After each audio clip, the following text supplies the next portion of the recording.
God.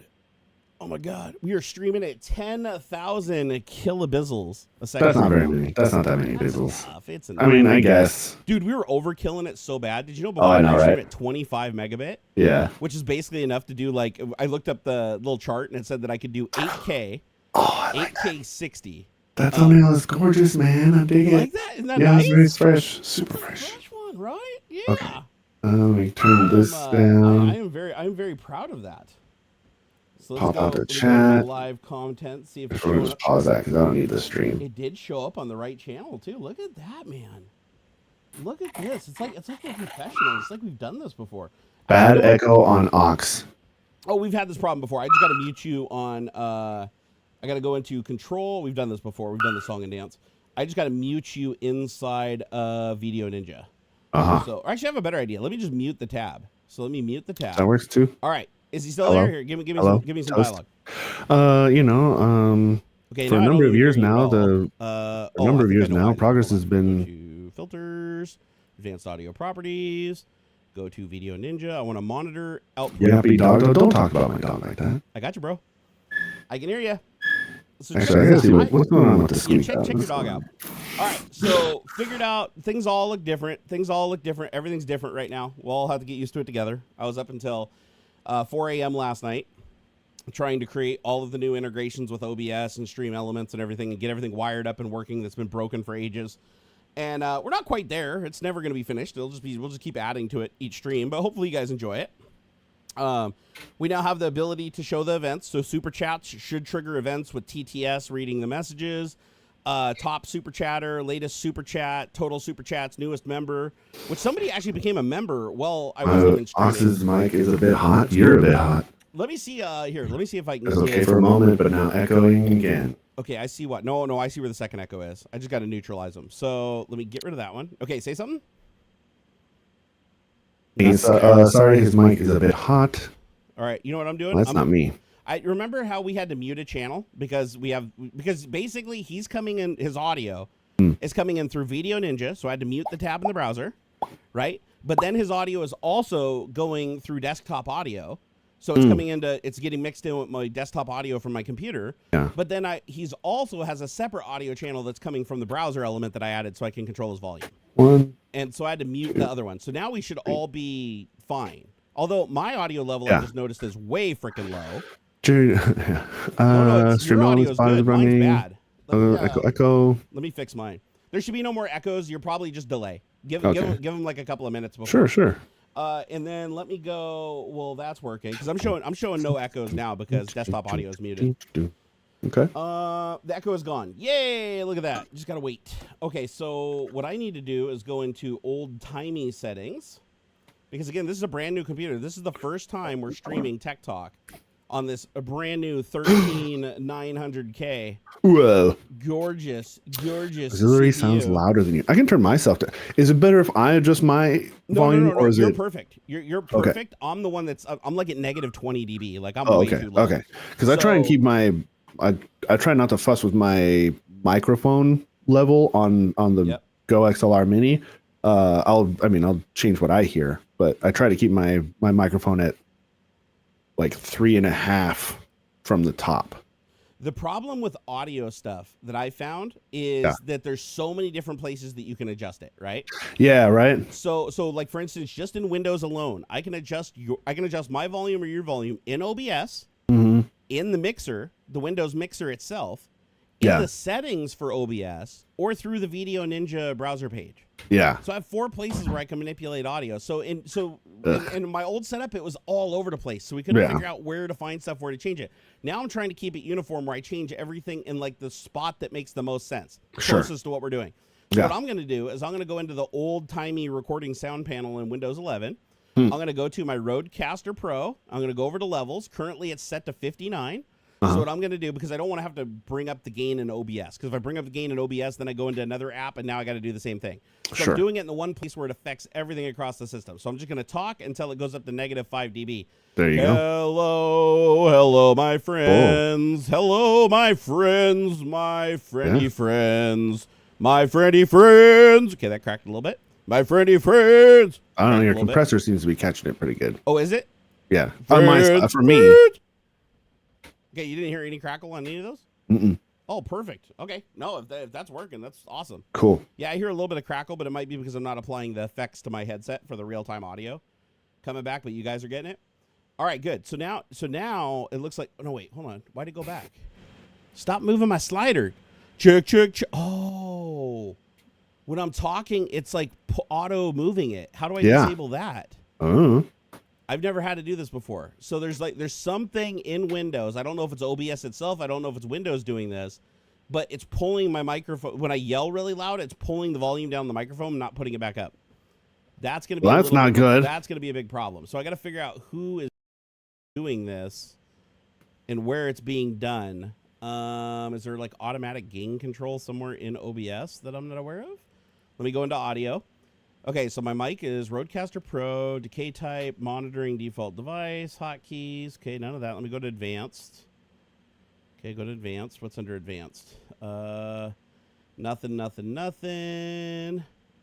Let's see here. Dynamic bitrate. No, don't care. Browser somebody says audio gain limiter somewhere. Yeah, there is. Yeah, it's some kind of a limiter, right? I think it's probably Windows. Let me look in Windows here really quick. So see, it's not tech talk without tech. You gotta have the tech problems, dude. It's especially. Not. I mean, especially just brand new. We just started on, starting with this new machine and stuff. So we're gonna fuss with all the software and things. Somebody says Aux definitely still has an echo, not a big delay, but a slight reverb. A slight reverb. I don't know how you could have a reverb because you're completely on your own isolated channel. Yeah, I don't know. Unless you're picking it up like somehow through my microphone through here. And I just monitored my mic directly, so I don't know. Yeah, I mean you sound perfect over here. Desktop audio. Yeah, it sounds normal to me. There's I double check. Let me even mute you in video. Here, let me go. Where's your little mute button over here? How do I mute you in video? Scene, additional options. Sounds like off. A bit like room reverb. That could be. And now that is something different though, because I do hear that. Yeah. I have my own environment echo or reverb, and that's for sure. I need to get some stuff behind my monitor and stuff to cut that back. So for a number of years now, work has been proceeding in order to bring perfection to the crudely conceived idea of a transmission that would not only supply inverse reactive current for use in unilateral phase detractors, but would also be capable of automatically synchronizing cardinal gram meters. Such an instrument is the turbo encabulator. Now, basically, the only new principle involved is that instead of power being generated by the relative motion of conductors and fluxes, it is produced by the modial interaction of magnetoreluctance and capacitive directance. The original machine had a base plate of prefamulated amulite surmounted by a malleable logarithmic casing in such a way that the two spurving bearings were in direct line with the panametric fan. The latter consisted of six hydrocoptic Marsal vanes so fitted to the ambifacial lunar wane shaft that side fumbling was effectively prevented. Check. And so on and so on. How's my audio sound now? I needed something long enough for if there was fussing around that needed doing. Jerry, install Ear Trumpet, great control over all Windows audio apps and devices. I am not going to install another app if I don't have to, because I got 90 gabillion apps running right now, like literally gabillion. However, I'm trying to figure out what is telling Windows. Oh, you're gone, bro. I don't hear you at all. Wait, I'm gone? Nope, I can't hear you. Hold on. Still high Aux, still low barn. Oh, okay. Hey, thank you, Daniel Terry. Can you hear me now? Ching, it worked. Daniel Terry tipped $20. Good to see you guys. Thanks very much. Chef Smoke 20, I have no idea what the hell is happening. We're getting things set up. We got to make sure. So Jerry's got a new machine, brand new PC. So we got to figure out how to get things set up right. You know what? I'm just going to cheat. I'm going to go into the Rodecaster Pro and I'm just going to bump the audio level manually. This is the way you really want to do it. But check. You're good at me. Check. That's too hot. Holy shit. That's way too hot. Way too hot. Okay. Seemed all right to me. Let me go back into my settings and Windows. Why do they make everything, like all the old panels in Windows, like the control panels, are like impossible to find? I don't know, man. It bums me out. I just want to. I know there's a run command that you can do that opens up like the old school sound device panel Yeah, where you the have little like the control tabs, panel you have with- the input, output tabs and all that shit. I want that. I want that all the time. I agree. Yeah, it's so weird. Like if I turn up the volume on the microphone, like check, checkity, check, For a minute, and then it's like ducking you kind of or something. It is. Check. Okay, let me see if it goes down now. That's so weird. Yep, it did. As soon as I did that, it just automatically. Yeah, it it's did. like ducking me down in Windows. Like I've you're never loud seen for Windows do this. Yeah, you're loud for just a second, then it normalizes it somewhere. The only thing I can think of that might be doing this is Epoch Cam. Let me see if Epoch Cam is like screwing with the microphone because that's the only thing I've installed. Epoch. That's the Elgato like camera control. Epic? Thing. Yeah, so I can do this. So I can put things hey, like look this. at that! You're in an office. So I can You're in like Microsoft here, I again. can go over here and be like a little animated, be like, oh, that's cute. Guys, look where I am. Rip headphone users. Oh, that's unfortunate. No, they're just hearing it from when I turned it up really loud for a second, like a minute ago. Okay, so it looks like the camera settings in. Are you using the right microphone? Oh, that's an interesting thought. Yeah, it has to be because if it was the mic off of the webcam or something, I would hear it differently too. And he sounds normal to me. You know what? I'm gonna do something that I don't normally do. I'm gonna ask for directions. I'm gonna go in there and I'll just go to Bing and I'm gonna say OpenShell. Oh yeah, OpenShell is a good one. Ducking in Windows 11. All right, so how to disable auto ducking in Windows 11. There's a setting somewhere. Okay, so how to enable and disable loudness equalization. That's what I want to do. Okay, so how do I disable? We're going to learn. What's that device around your neck? It's an expensive neck fan. It is. It's like a miniature AC for his neck. See if the input volume in Windows gets pulled down in the settings. Tell ChatGPT to Google it. Yeah, so here's what's happening right now. So I'm looking at the input volume in the new Windows 11 audio mixer. And I also looked at it in the old audio mixer because I want to see if they did anything different. When I yell into the microphone and it peaks, it brings down the volume, but it doesn't bring it back up. It just takes it down and it just sits there, almost like it's always adjusting to my loudest possible voice. And it's never done that before because I've yelled into this microphone the other night when I was streaming on Twitch, and I did not have this problem. So something that I installed on this computer is being invasive and is like watching the microphone and ducking it. And I'm wondering if it could be something like maybe Discord. Like here, let me get out of some of the apps here that might be responsible for fucking with this. All right, let me turn it back up again. Okay, I'm getting a little loud here. Getting a little loud. Check. Nope. Yeah, it still seems like it's. Yeah, it seems like it's still. And if I yell super loud, let's see how far I can get it to go down. Okay, that was interesting. So it looks like it can't go any lower. Nope, it went down to 39.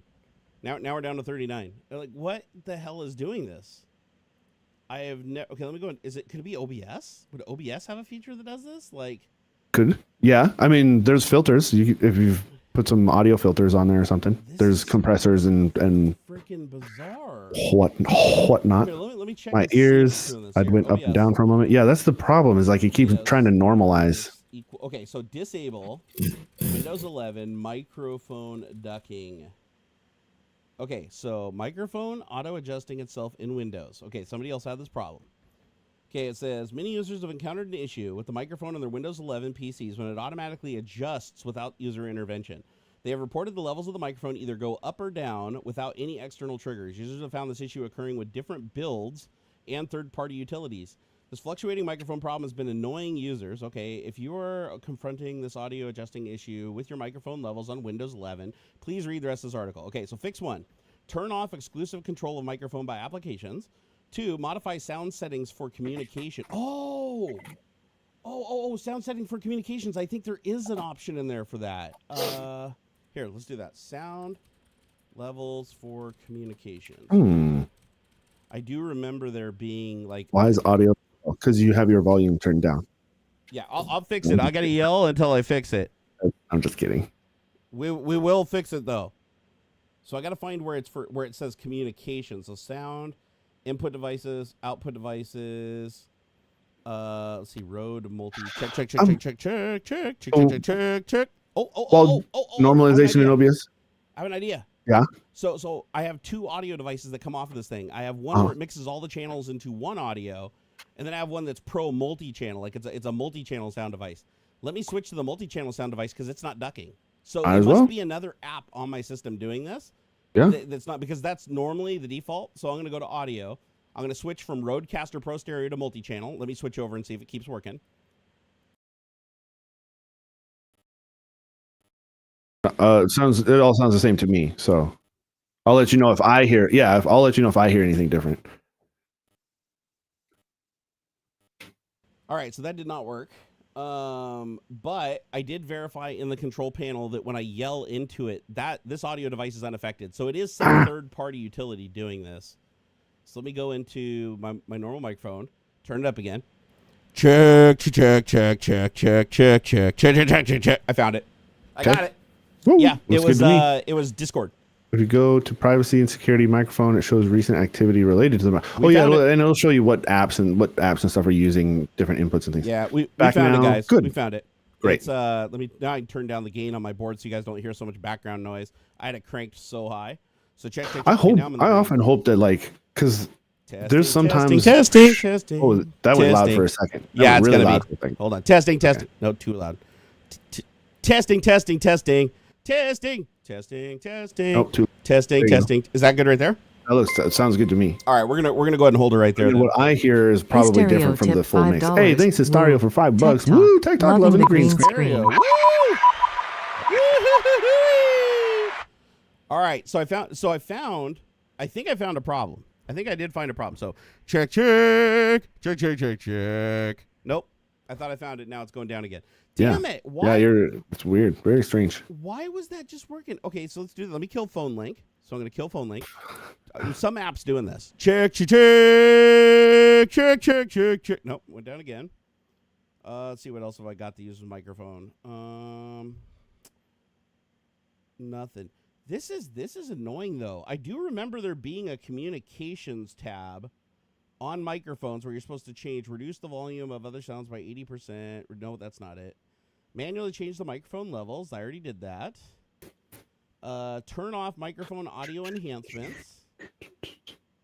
Let's see. What else we got here? Properties. Audio enhancements off. Oh, here we go. Sound properties. So sound. Rodecaster Pro stereo. Microphone. Then there should be audio properties. Okay, allow apps with Windows to use this device for audio. Obviously, I want that to work. Set as default audio device. Yes. And result, 0% of total volume. Test your microphone. Select start, test, and talk or play audio at your normal volume for at least a few seconds, then press stop. Testing, 1, 2, 3. Testing, 1, 2, 3. That seems okay. I didn't notice any change in the, it didn't, Yeah, it's like... It didn't seem to duck you at all or anything. What's weird is audio ducking is supposed to bring it back up when it brings it down. This only brings it down. Yeah, so if I yell really loud, it goes down to 13 and then it stays there. And this wasn't happening a few days ago. So this is something completely new that we need to figure out. But again, I don't want to throw the whole show away on it. So I'm going to find a really hacky workaround. And my hacky workaround is I'm just going to bring the volume way down so that it won't duck any further. I'll take it down to 35. And then I'm going to compensate inside of OBS. So just for now, I'm just going to go into my mic settings and go to advanced audio properties. I'm going to go to mic, and I'm just going to bring up the dB by hand. So check. Do you have Teams running? No. I don't know. Check. Do I still sound okay? Yeah, it all sounded exactly the same. Okay, everybody on stream, let me know if I sound okay. Check. Okay, so I'm going up 10. I'm going to go up 15 dB. Check. Okay, that puts me at -5. Perfect. Okay, cool. All right, so my workaround for this shitty thing is... I did not. I did not build Jerry's PC. It was Hobbs did. Hobbs helped me build it. So if anything goes wrong, you know why. Oh, do I still get the false background thing going? Damn it. Yeah, you get the office look. There you go. There we go. I fixed it. It was fun. I was like, man, no, I'm just kidding. Hobbs knows what he's doing. But Hobbs built I don't think anybody that we know has built as many overall PCs as I have, because I literally work for a company that builds PCs. But Hobbs knows what he's doing. He's. Do you want me to flex on you? My younger self flex on you? Sure. How many PCs do you think you built in your entire life? Oh, come on. Okay, I've done napkin math on this before. So here, chat. I'll put this out to you. You can do the math. On average, 3 PCs a day, 5 days a week, 50 weeks a year. Okay. For 4 years. Okay. All right. What is that? Here, we'll do that. Yeah, let's 3 PCs a day times 5 days a week, right? Times 50 weeks. That's assuming I take 2 weeks off. I mean, three PCs a day is a good clip, dude. That's like, average. You're building fast. There are times where I've built more. There's times where I've built fewer. So that's just napkin math. Times 4 years. Call it 3,000 PCs. You got me beat. Damn it! Damn it! I thought I might have to be. Okay, so I've built roughly 2,500 PCs. Yeah. In my life, I'm conservative, and I estimate about 2,000 myself. Because a huge portion of those were for a government contract where I was building like 8 PCs a day. The same PC, like lining up the cases, unboxing the parts, and be like card, connector, so that they'd all be perfectly the same because I couldn't risk anything getting screwed up. Yeah. And it was a government contract with a company called Northrup Grumman. Oh, sure. And a lot of people know who they are, right? Refrigerators and stuff. Exactly. Yeah. They make everything, dude. Like Northrop Grumman probably makes cars and like airplanes and stuff. They're crazy. So their Bremerton facility ordered 500 workstations. Yeah. And they wanted to source it local because I guess that was the thing with the government contracts is like they get a bonus if they source the stuff local from local businesses. Mm-hmm. So they come flying into our little mom and pop computer store and they're like, oh, hey, we want to order some computers. Well, how many are you looking to get? And keep in mind, we usually only build maybe between the 3 builders, maybe 5 systems a day. Yeah, 4 or 5 systems a day. So, and of the 4 or 5 that wasn't the bread and butter, right? That wasn't. No. Repair was our bread and butter. Repair was the bread and butter. So, but they walked in. They're like, we want to buy some PCs. We're like, oh, okay. Well, how many PCs do you want? When do you need them by? Oh, we're looking for 500. And we're like, in what 6 months? Like how long have we got to build these things or whatever? They're like, we need them in 60 days. That's insane. That is PCs insane. In 60 days. No way. So we basically shut down to the public. I mean, we still let the public come in, but we refused all tech work. Like we didn't fix anybody's crap for like 2 months because all we did is come to work every day, unbox, prep all the stuff, and then just do an assembly line, just build these things and send them out the door. And so while I was building 8 on this tiny little, like literally the cases were so close together, you had like scoot each one of them to get into the next one to put a card in. And and then after we built them all, you know what they did? So we build all the cases and we deliver them. So we literally truckload after truckload after truckload. We're delivering them as we're building them because we didn't have room to stockpile them. So we're literally delivering them as sign off the invoice, send a shipment, sign off. So we're sending them over 16 to 24 PCs a day, filling the whole back of this truck. Yeah. After we deliver the final order and they're ready to start setting everything up, they're like, okay, when are you going to send your guy over to set it up? And we're like, no, we just built the computers. And they're like, oh no, like we need the computers like set up. We need them all like wired up and everything. And we need the monitors connected and the keyboards connected. And that's a whole separate job. And I'm like, whoa. I'm like, what the hell? Okay, so I'm like, I gotta call my boss. I don't have a cell phone at this time, so I had to use their phone at their office to call the computer store. I'm like, okay, let me talk to Tim, the boss. I'm like, dude, they think that we're setting all these up.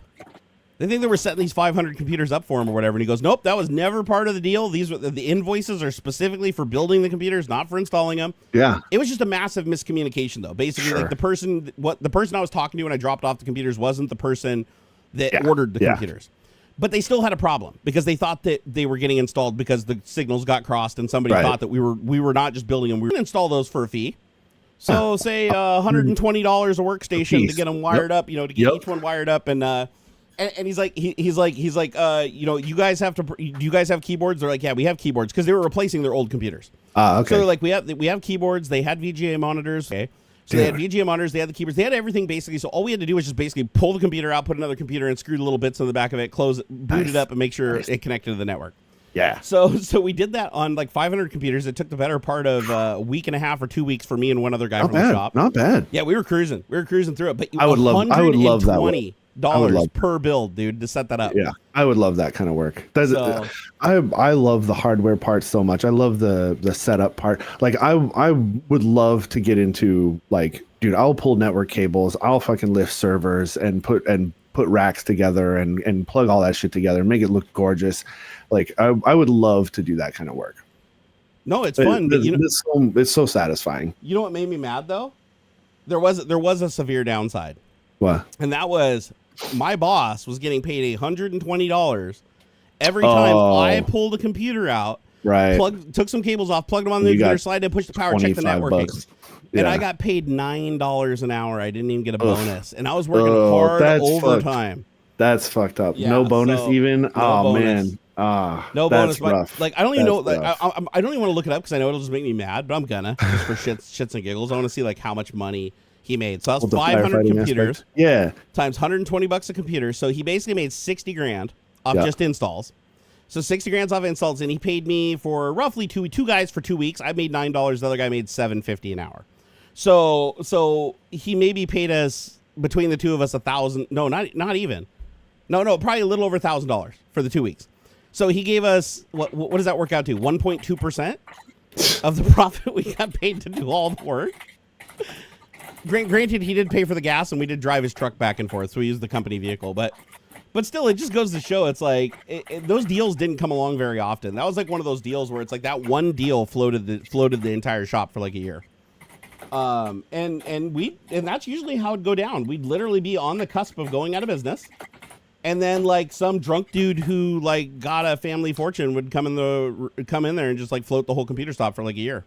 Man, that's cool. Like, here's a cool story. So we had a guy at the computer store, a customer. His name was Buzz. And it was funny because his actual name was Buzz. Like his real name was Buzz. Chicken Dance. Oh, sorry, Chicken Dance dropped $10. Oh, Chicken Dance! Thank you so much, man. Woo, Chicken Dance!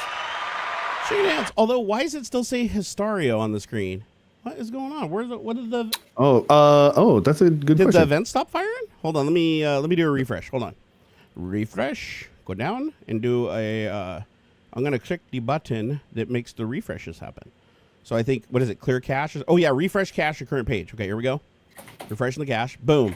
Cache is now refreshed. Let me go open up the things, because I want to make sure these damn things work. They are working, though. I'm looking in here, and I see Matthew Riley under the filters. I see Hysterio as the last super chat. Oh, no, I just think it hasn't shown up yet on Stream Elements. Like, I think Stream Elements is just kind of, like, lagging behind. It hasn't gotten the news from YouTube yet, but it probably will.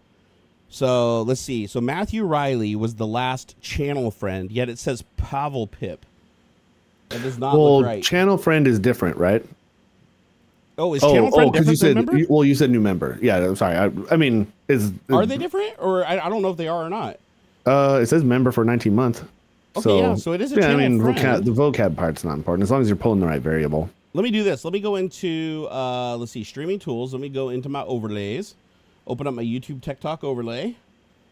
Okay, and it does say, so it does say Pavel Pip in there. I also noticed that total super chats is still at 0, which is weird. Yeah, that's not incrementing. That should not be 0. That should be, here, where's it? 3 or 4, I think. So total super chats. Let me click on that. Let me expand settings. Okay, the variable is count. So if I put something in there, if I type like 1 and hit save, it'll say 1 on the screen. Yeah, see how it says 1 now? On the screen? Yep. Okay, so that part works. So now I'm going to do count. So bracket, count, bracket. And then hit enter. And it shows nothing. Why? Can I do name? Okay, that doesn't show anything. Save. Yeah, I think this layer might be broken. And then the Pavel Pip one where it says newest member. When did they do that? Let me go look to dashboard. So I want to debug these things. So Pavel Pip. Oh. Pavel Pip is a subscriber, not a member. I got him backwards. That's like just subbing to the YouTube channel. Yeah, they're just the last person. So cute, though. Can you guys test something for me? If you haven't subbed, if you're unsubbed from my channel, just click. So you can unsub if you hate me and you just hate watch me. But click sub, and I want to see if the newest member changes to your name on the screen. I'm curious to see. I was like, can I unsubscribe? Because I think I accidentally put the wrong setting there. So what I'm going to do is I'm going to go to layers. I'm going to go to labels. I'm going to go to, let's see here, other. Subscribe. Okay, so for subscribers, I can do latest, all-time subscriber goals, but I don't want to do members. There's latest tipper, recent tipper, total tips, tip count, top tip, tipper, top tipper unsubbed list. And then resubbed, and super it didn't change. There's super chats, top super chatter, and goals. There's other. What does other have? Okay, so train count, event list. So your recent activity displayed in real time. And so why do they not have, since this is a YouTube overlay. So why does it not have, why doesn't it have the last member? That seems bizarre to me, you guys plan to play GTA 6 when it releases? It depends on how much it's going to cost. I'm not going to pay actually, and it'll depend on how I'm feeling at the time. because like I've dropped 110 or whatever on the Division and the Division 2. I bought their like the gold pack or whatever, not the most expensive one, but like the second most expensive one. And I loved those games, and I think it was totally worth it. So there is a universe where I would drop $110, $120 on GTA 6. But we'll see. It's crazy how much these things cost, man. Hey, man, honestly, we've been paying $60 for AAA games for like 20 years or more. And there's an argument to be said about, how shitty a lot of AAA games have become, and like, just the corporate attitude in game development at this time. But they're going to start selling them at $70. And that's just the way of it. It's going to be $69.99 will be the standard AAA price. And it's coming. It's happening. Is the first Division worth playing? I would say not anymore. Not now. Go with Division 2. If you like it's man, I feel it is a very satisfying third person shooter experience. Very bullet spongy. If you're not into that kind of thing, you're not gonna like it. But hey, there it goes. Wait, it's working now. It's working. Oh, newest member? The newest member thing. Well, no, they're subscribing, right? So does it say they just subscribe? Okay. Yeah, Stream Ellen says, thanks for subscribing. Ian, Mayton, Ted, Gamers Unite. So people are unsubbing and then resubbing again to the channel. So it's at least pulling that data. The weird thing is, this is what I have. This is what Stream Elements gives me, which is bizarre, because when I look at the data Stream Elements has, like when I look at the data for the YouTube channel, it lists members, member name, member count, last member. But when I go and actually try to add a layer to Stream Elements, and I go in there, my options under labels are subscriber, latest, total and all time, or goals. And under latest, you have latest subscriber and you have recent subscribers. So as a list, you have total and all time. Then under that, you have tips. Under tips, you have latest tipper, recent tipper. And then you have total all time tipper. I wonder if maybe are they putting it under tips maybe? Because that's the only thing I can think of, because super chats are their own thing, right? I can do latest super chat, recent super chats, total super chats, all time super chats, top super chatter, and goals. And then there's an other, and under other, you can do timer for various viewer activities, event list, your recent activity is displayed in real time, or bot counter, your chat command count displayed in real time. So what if I add event list? What is event list? So event list shows the super chat. Oh, hold on, I can add this. This will be nice. This will at least be helpful. So there's just as a stopgap, there is a little thing I can add here. So let me see if I can wedge this in somewhere to fix things. Okay, so subscriber. Where can I put this? Can I put this over your face? Yeah, if you need to for a minute. Yeah, stick up there in the corner. Okay, here, let's see what this looks like here. So if I close that and I click save. Now this should show up on the stream. See up in the corner of your window now, it shows like a list. Oh, that's just the event list. That's like an event list that they that's put everybody. in there. Yeah, so I wonder, can I make that smaller? Let's see. Oh, I want to change the color too, because I'm red is our color here. So select. Yeah. There we go. Now it's red if I save it. Okay, so let me move it. It's so cool how you can do this all through just a web interface. Isn't that fun? It's super cool, dude. I love it. I grab it. I really recommend. I like Division 2. Division 2. In fact, I like third person shooters more than first person shooters in a general sense. There's a handful of first person shooters that I really like. Like the BioShock series was really cool. Metro has been really fun. There's a few that I really do get into, but there's something about third person for me that is better. I like, it's more fun. It's a more satisfying experience for me. Third person shooters. Really? You prefer it? Yeah. By a country mile, as they say. I tried to get into Destiny and Destiny 2, and it doesn't feel good. I don't know. There's something awkward about it and part of it is the first person perspective. But I mean, like I said, there are first person shooters that I really enjoy, or first person games in general. Like basically all the Bethesda games. I'll play Fallout and stuff and all that stuff, hardcore. I love the Call of Duty campaigns. Those are super fun. I love playing through those. Battlefield has great campaigns and stuff too. I love those. But generally, the ones that I like go back to a lot are third-person shooters. I really, or third-person action RPGs and that sort of thing, like Space Marine 2, Witcher, that kind of stuff. Great. And honestly, I think that comes from my MMO background. Like when they really started having the option of being able to like zoom out and watch your character from behind in third person. Sure. That changed the game for me. That totally, I loved doing that. Michael L tipped because like I started with EverQuest and stuff. And how many programmers when does I made it the move take from to change 2D a light bulb? MMOs to 3D MMOs, None. It's EverQuest a is first person. problem. But man, it's so much cooler to be able to see your character doing stuff. I think it's cool, but I think it kind of like takes away from the gameplay. Like for me, but then again, there's something to be said about the immersion part, right? Because my favorite game of all time is GTA 5, so I'd be hypocritical if I said I didn't like it if my favorite game of all time was in third party, right? Right. Hell tipped $9. Oh my goodness, Michael, 2001 Kaz Canadians. Thank you. How many programmers does it take to change a light bulb? None. It's a hardware problem. That's right. Submit a ticket. Isn't that cool? The text to speech, like if you do a member or you do a super chat, you don't hear it. Nah. Though a while back somebody said it was too loud. What's that? Somebody a while back had said that it might be a little loud talking over us. It does have a tendency to talk over a little bit. I can drop the volume. So I don't need to say anything. Okay, I'm gonna drop the volume. Okay. So let me go to let me see. Okay, so that was the alerts, right? Okay, so alerts. I can go into settings. I'm starting to learn where everything is. So member alert, the volume of the actual ding or whatever, that's 50%. I think that's fine. But the TTS volume was too high at 75, so I'll drop that down to 50. Okay, so nice. TTS volume is now at 50. Now I'm going to go change the other one, which is the super chat alert. And then I'll go TTS settings. I'm going to drop that down to 50. And I got to remember to hit the save button, because if I don't hit the save button, it won't redeploy. Okay, so now the things that I've changed on the screen here, guys, is next to chat, we have that... it shows the events, like the last subscriber, the last super chats. It basically shows the events in order that have happened on the channel.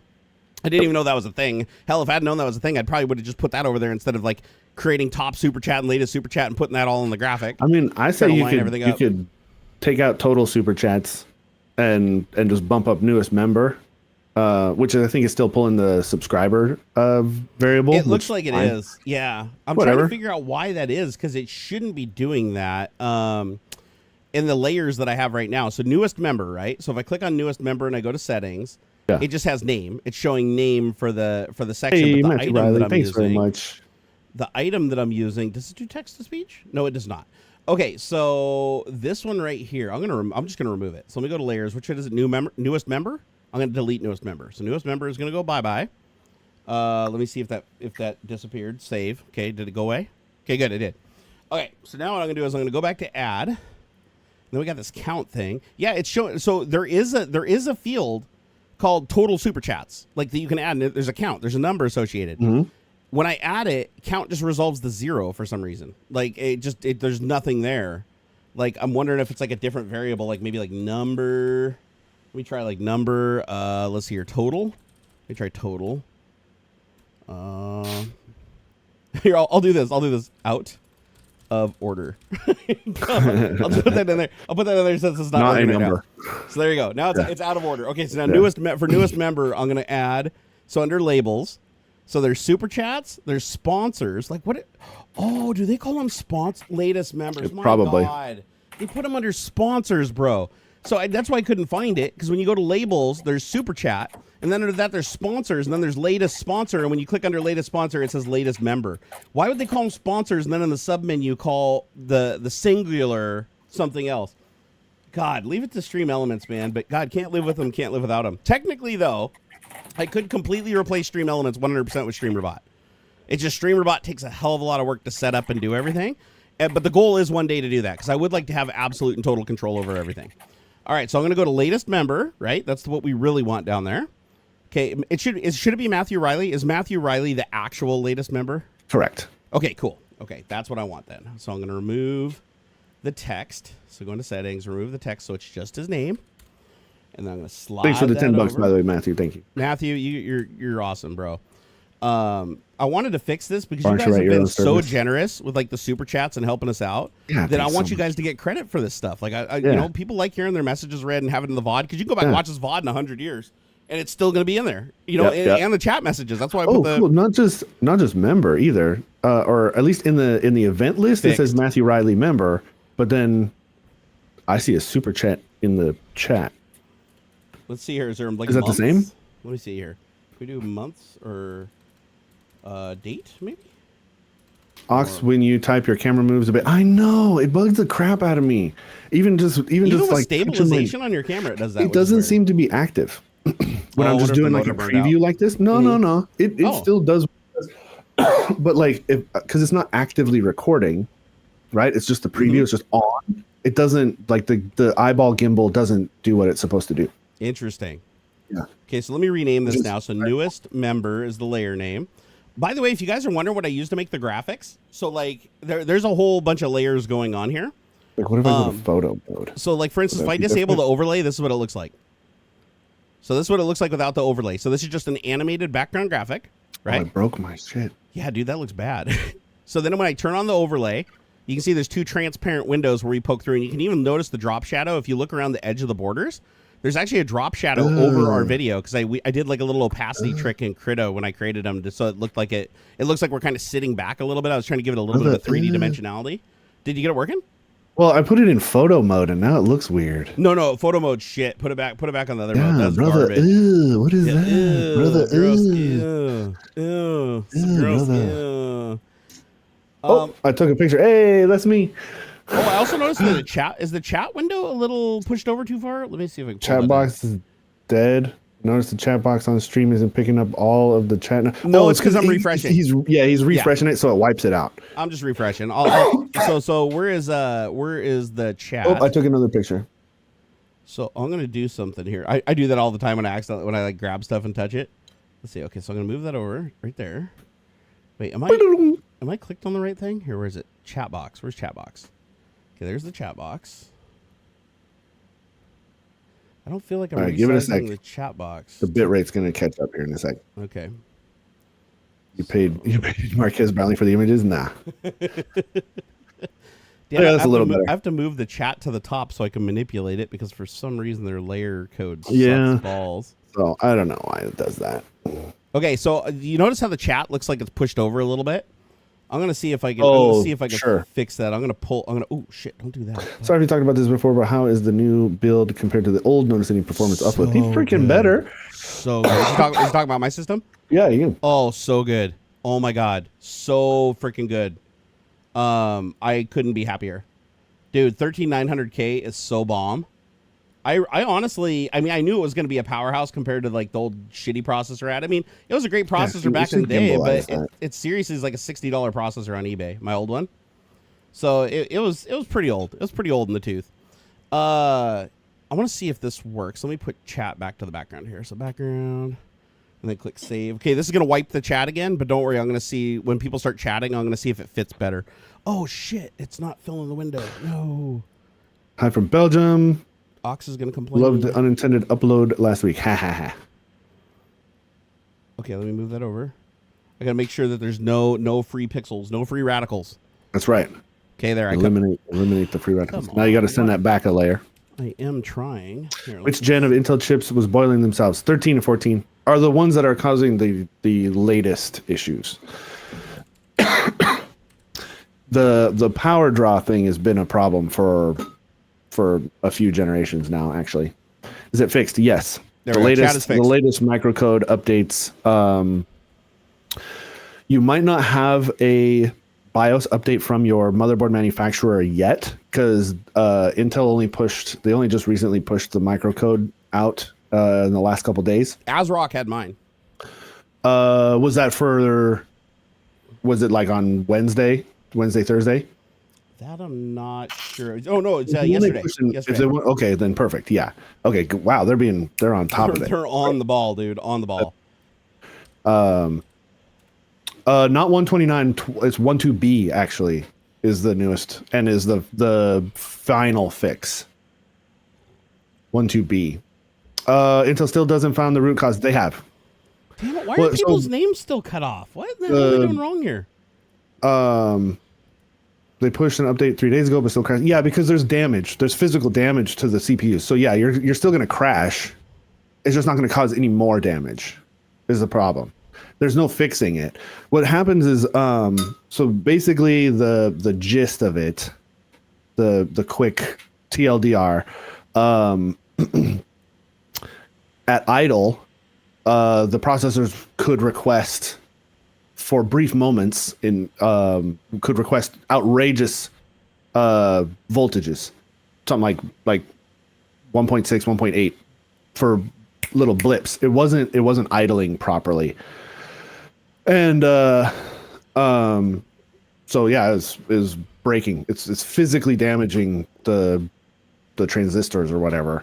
So yes. Some people will still crash even after applying it's like the Samsung issue, what was it, last year with the 970 Pros, their SSDs. What's up, Leslie Peters? Something was going wacko with the SSDs. The fix didn't repair anything because it's physical damage. And we're talking like almost quantum level fucking breakage here. But it stops it from getting worse. And if you have a 13th or 14th 139 or 14900K, I highly recommend that you submit for an RMA. Have Intel said they're replacing refund damaged chips? Yes. And if you have bought your machine pre-built from a system integrator like Origin or whatever, iBuyPower or whatever, they should also, I mean, everybody's going to be a little different, but they should send you a new CPU as well, because the company will have a better RMA process through Intel than a consumer might. Like Newegg is probably going to try and screw you, so you go directly through Intel if you can. So wait, did I hear that right? Is Intel and the manufacturers are replacing the damaged CPUs from this microcode thing? Yes. As much as they're able to. There have been some problems with supply. Yeah, because I was going to say they're not making them anymore, right? Like these are out of production chips? The 14s, I think they still are. They haven't released anything new. There's no... Interesting. So I mean, I'm glad that they're doing it. That's fantastic. But that just, I don't know. For some reason, that seems really weird to me that they would. That doesn't seem like a company would do that anymore, dude. I think it was a Microsoft update that gives the performance to AMD. That wasn't necessarily AMD doing anything in particular. That was Microsoft fixing some shit in Windows. Dude, is my understanding. I haven't looked into the AMD thing, but I saw there's some Windows update that you can push that's supposed to give AMD people a fairly significant boost, like 10% or something. So many people thought it was a conspiracy, that AMD thing. I had so many people message me saying that, Microsoft's intentionally nerfing AMD or whatever with this hack because they're in bed with Intel. And I was like, no, not at all. It's like when Windows 11 first come out and there was all kinds of weird issues with scheduling, right? Yep. Processor scheduling and stuff. It's because Microsoft has weird problems with how they handle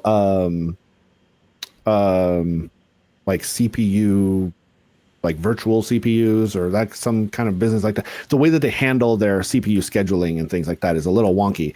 And when Intel put out these performance and efficiency cores, the software didn't understand it correctly, and so it was sending certain processes to the wrong cores and things like that, and so they had to push an update. And it's a similar sort of thing is what little I understand about this update for AMD.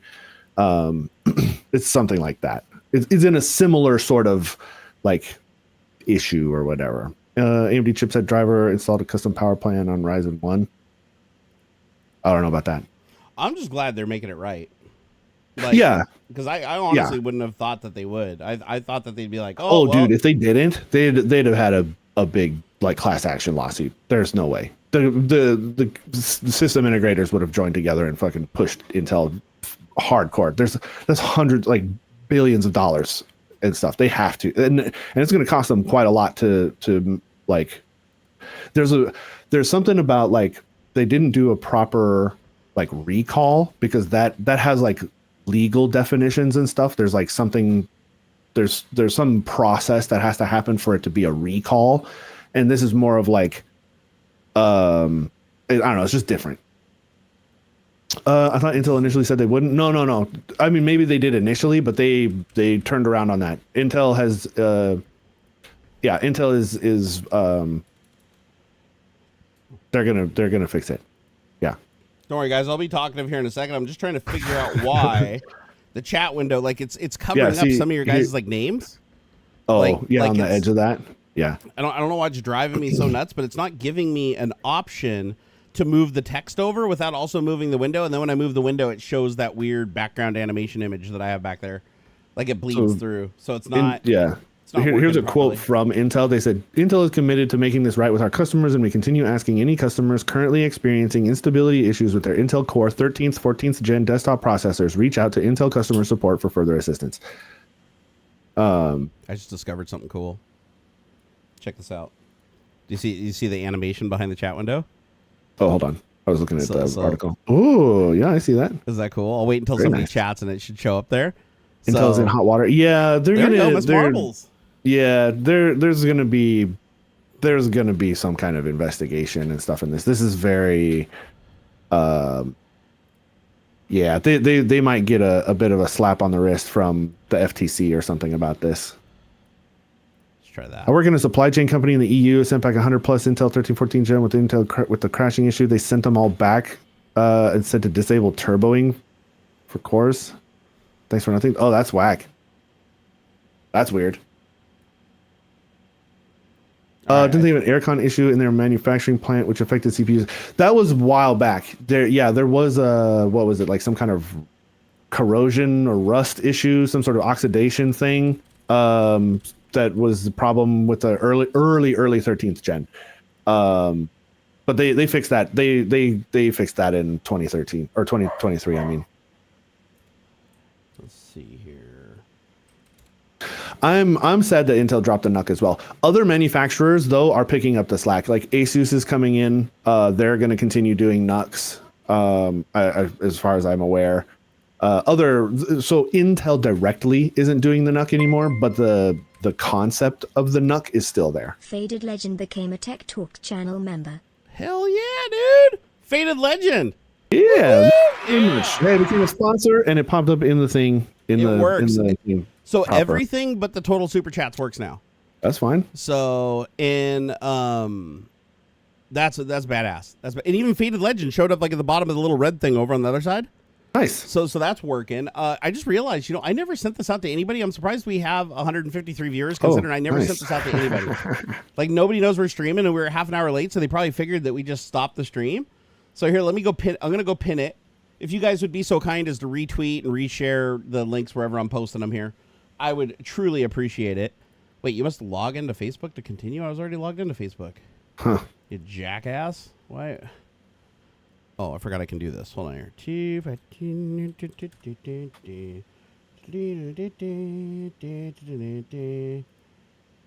Nope. Come on, man. I hate it. That's how many people here can sympathize with the pain and suffering of when you build a new computer and you have to log back into everything? Yeah. Like, seriously, the sheer amount of shit that you have to log into is unfathomable. Like, between, like, all Steam, Xbox, the Microsoft Live thing, all your Gmail accounts, all of your social media accounts. And I have, like, multiple social media accounts on each transfer platform. my tokens at the same time, like all my login tokens and stuff? Like, that's dumb. You probably could. Actually, I wasn't even thinking about that. You could probably copy your session tokens because they are just sitting in a folder. Like that is one of the worst secure things there is in the operating system, and that's an attack vector. Like if you hear about YouTubers getting their channels taken and attacked, it's usually because they just get you to run a piece of malicious software that in the background copies all your session tokens and just uploads them somewhere to a file server where they can get them. Because what a session token is when you authenticate with a server, it creates this token on your computer, and it's so when you go back to that website and you load it, it knows that you're still the same person that was there before. So, but that's a fingerprint. If you take that fingerprint and put it on another computer, it's also why you can like get on a VPN and you're still logged into your bank or logged into your Gmail, even though you changed your IP address. Normally that wouldn't happen, but that session token says, hey, listen, I'm still the same dude. I know my IP just changed. I know my metadata just changed. I know, but I'm the same person. I have the token. And so people that have that token could really just like slide in anywhere and screw you. And so that was a big deal, and it still is today. And I think the only thing that they've done really to fix it, and it's not even really a fix, is by requiring like administrator access to get at the folder that has the tokens in it. That's it. Yeah. Which everybody just clicks the button anyway for administrator access when it pops up and asks for it. So, all right. So I'm putting this right now. I'm putting this over on the book face. Let's see here. Apparently I hadn't logged in yet, so I had to figure out how to log into that. I love that little graphic of the money flying away. Hey, who was that? Was that Martin? Hey, Martin, new member. Fantastic, Hey. Martin. Welcome to the family, bro. We appreciate it. All right, so now I'm heading over to the Barnacules Nerdgasm Facebook page, and while I'm doing that, I'm going to open up Discord, because I don't think I told anybody on Discord that I was streaming. Man, I dropped the ball hard. But you know what? It allowed us to get an hour of tech support out of the way. So now everything that wasn't working is now working. We have text-to-speech. It's not overpowering on vocals. We fixed all the audio issues, and the ducking problem is patched. It's not really fixed. Hey. We now have chat. Chat works pretty cool. It has like an animated little slidey graphic behind it, but that's cool. That's okay, right? Oh, yeah. And then we have the top super chats working, latest super chats working. The total super chat's broken. We don't know why. For some reason, Stream Elements reports it as nothing, not even zero. But newest member is working, and then we have the other thing, which is like the running events, so they can see all the events. But I just want to make sure that like top super chats there, because I think that's cool. Like when somebody really goes above and beyond to help out. Yeah. I think it's cool that their name gets to stay there until like somebody trumps it, because I like that too. It normally goes away. Like if somebody even tips $100, like after, what is it, 20 minutes or 30 minutes, it still goes away when the timer times down. It's like, no, I want it to stay there for as long until somebody else trumps it, and then if they trump it, they can stay there however long they want. But it's only going to be per session. I'm not going to do that shit where it just persists everything. It's per tech talk. So every tech talk it starts out at 0 again. I finally figured out how to reset all the stats. I didn't know how to do it before, but now I know how to do it. Nice. Channel member. Nice. Oh, thank you. Welcome Michael. abroad. Welcome abroad, my friends. My good friends. All right, let me go into... I'm going to go on to the Discord server. I'm going to do an everyone. Wake everybody up, because they probably think we're not even streaming right now. That's why not everybody's in here. Hit go, and there we go. We just harassed everybody, all, what was that, 5,000 some odd people on the Discord server? So yeah, some people might actually show up now. There we go. Yay! Overlooked. Lowered expectations. I will say, though, somebody did ask earlier. They said, how is the new computer doing? This thing is badass, dude. I did not realize how much a CPU was holding me back. I legit did not know how bad it was holding me back, but the answer is a hell of a lot. So just to give you an example, I thought, RTX 4090, right? I'm not going to have any kind of performance issues in games. Not at all. This thing's a beast, right? I was having problems getting Microsoft Flight Simulator 2020 to run smooth, even with a 4090. Nice. And I was like, damn, this game must be just way too graphically intense.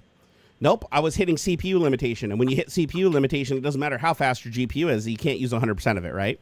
The odd thing is, it would even say it was using 100% of the GPU in some of these games, yet I was still getting 1/4 of the frame where I should have been, because even though it was using 100% of the GPU, it wasn't using 100% of the GPU in the way that it needed to, like in a timely fashion, if that makes sense. Like it was setting up the frames, it was doing the work, but because the CPU was so slow, it wasn't coordinating everything like it was supposed to.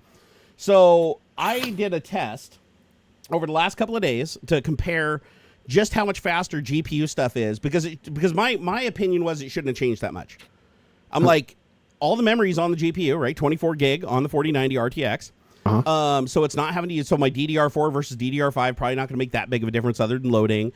Gen 4 NVMe versus Gen 3 NVMe, way faster read write, but that's probably just going to be load times, not frame rate and stuff like that. Right. So I figured it wouldn't be that big of an upgrade. No, I was wrong. I was so freaking wrong. So my old computer, I tried to play Forza Motorsport. Forza Motorsport with graphics on medium settings, running at 4K, 60 frames per second, not even 120, 60 frames per second. I was still only getting between 23 and 30 frames per second with the RTX 4090.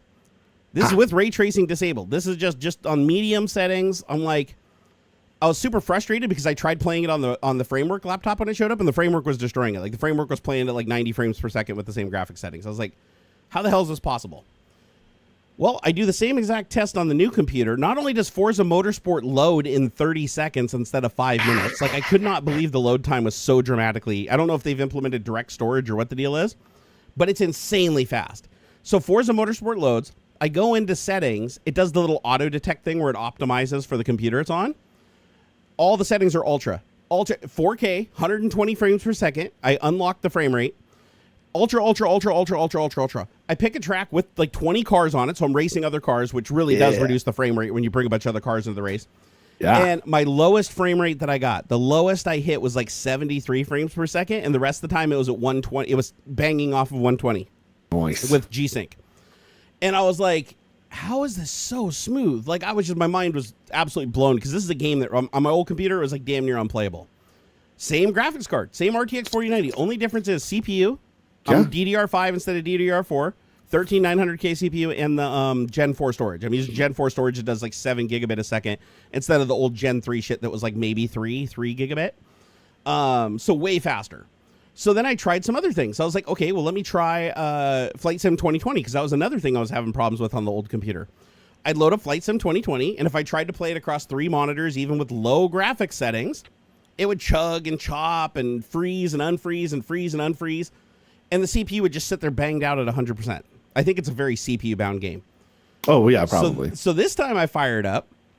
Automatically, I go into graphics settings, and it decides ultra everything. Ultra everything, everything maxed out, like its decision. When it never did that before. Before, it always started low graphic settings. I go in, I start a mission, a landing approach into Seattle during the day. Butter smooth. I didn't have the frame rate showed on the screen, but I had it unlocked at 120 frames per second. It was butter smooth. It literally Nice. No matter how I moved the plane, no matter how much I whipped the controls around the cockpit, it was like glass smooth. So I'm like, okay, maybe I can do multi-monitor now. So I go into experimental. I enable the 2 new viewports. So I create a viewport for monitor 1, viewport for monitor 3, expand them, put them at 45 degrees so that you don't have that weird distortion. It actually looks like the dashboard lines up as it goes into the next screen. And the frame rate is still super high. I'm still rocking like between 60 and 90 frames per second with 3 4K screens in HDR 10-bit. So like full high dynamic range, 10-bit color, sitting around, 90-ish frames per second, flying in weather with storms, clouds, high detail on the ground, all the lighting maxed out. I was like, I was so shocked at the difference, because the thing is, like, I wouldn't have thought that the CPU could have made that big of a difference, honestly. Yeah. Because I'm literally going from a CPU that had, I think the old CPU had more or less cores. I can't remember. The 7000X or whatever, 7900X. Anyways, they both had a similar core count. They both had a lot of cores, and but it didn't have P cores. The old one didn't have P cores, right? They didn't have the concept of that back then. It was just all the cores were the same, right? Yeah. And so when I was playing the game on that, I was like, the GPU wasn't even hardly getting worked out at all. Yeah. And then I put it in the new computer, and it's like CPU and GPU are both maxed out at 100%, and I'm just getting this like beautiful reproduction across 3 screens. Yeah, I'm like rolling the thing over back and forth. So then I'm like, wait a second, let me try VR. Because VR Flight Sim 2020 is super intense.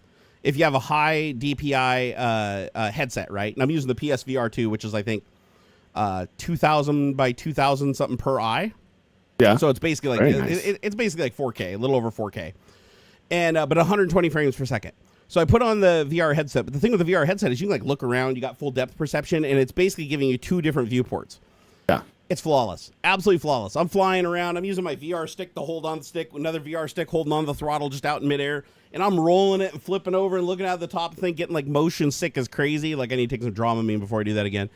And and it was a glass smooth experience with no hiccups or anything.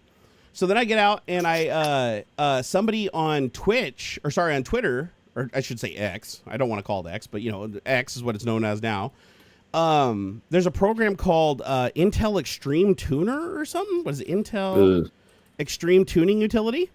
Okay. So the Intel Extreme Tuning Utility, when you load it, it has an option where it just auto overclocks. Like you just push one button, set it, forget it. It basically runs a bunch of benchmarks with different things enabled and disabled on the CPU.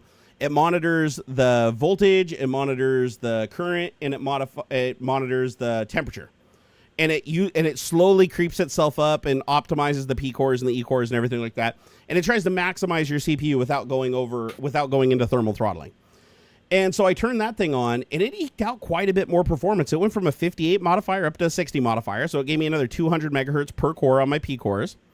The E cores even went up more than the P cores did, which was kind of surprising to me. And then I did a Cinebench score. My Cinebench score is like 5,000 higher than it was in my previous score. My previous score already matched what everybody else got on the same processor. because Cinebench just uses CPU. It doesn't use anything else. So it's basically, think of it like a pure CPU test. RAM plays into it a little bit too.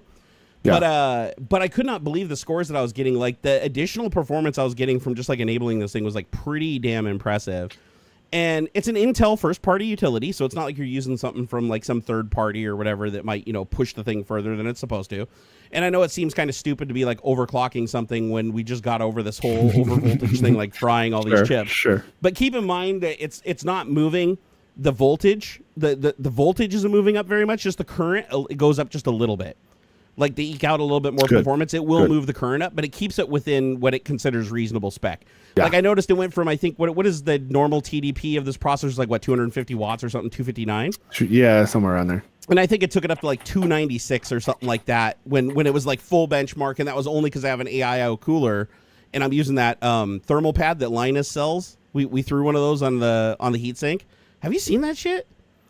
So Linus found this material that's created by this company that for some reason they don't sell it for like CPUs, but it's a solid material that you cut out. It almost feels like rubber, and then you put it between the CPU, and it basically transitions to a liquid, like liquid metal. You've seen that liquid metal stuff. Sure. So when it heats up to like 80 C, it transitions into a liquid, and then the liquid fills in all the cracks and imperfections. Nice. And then it's thermal transfer.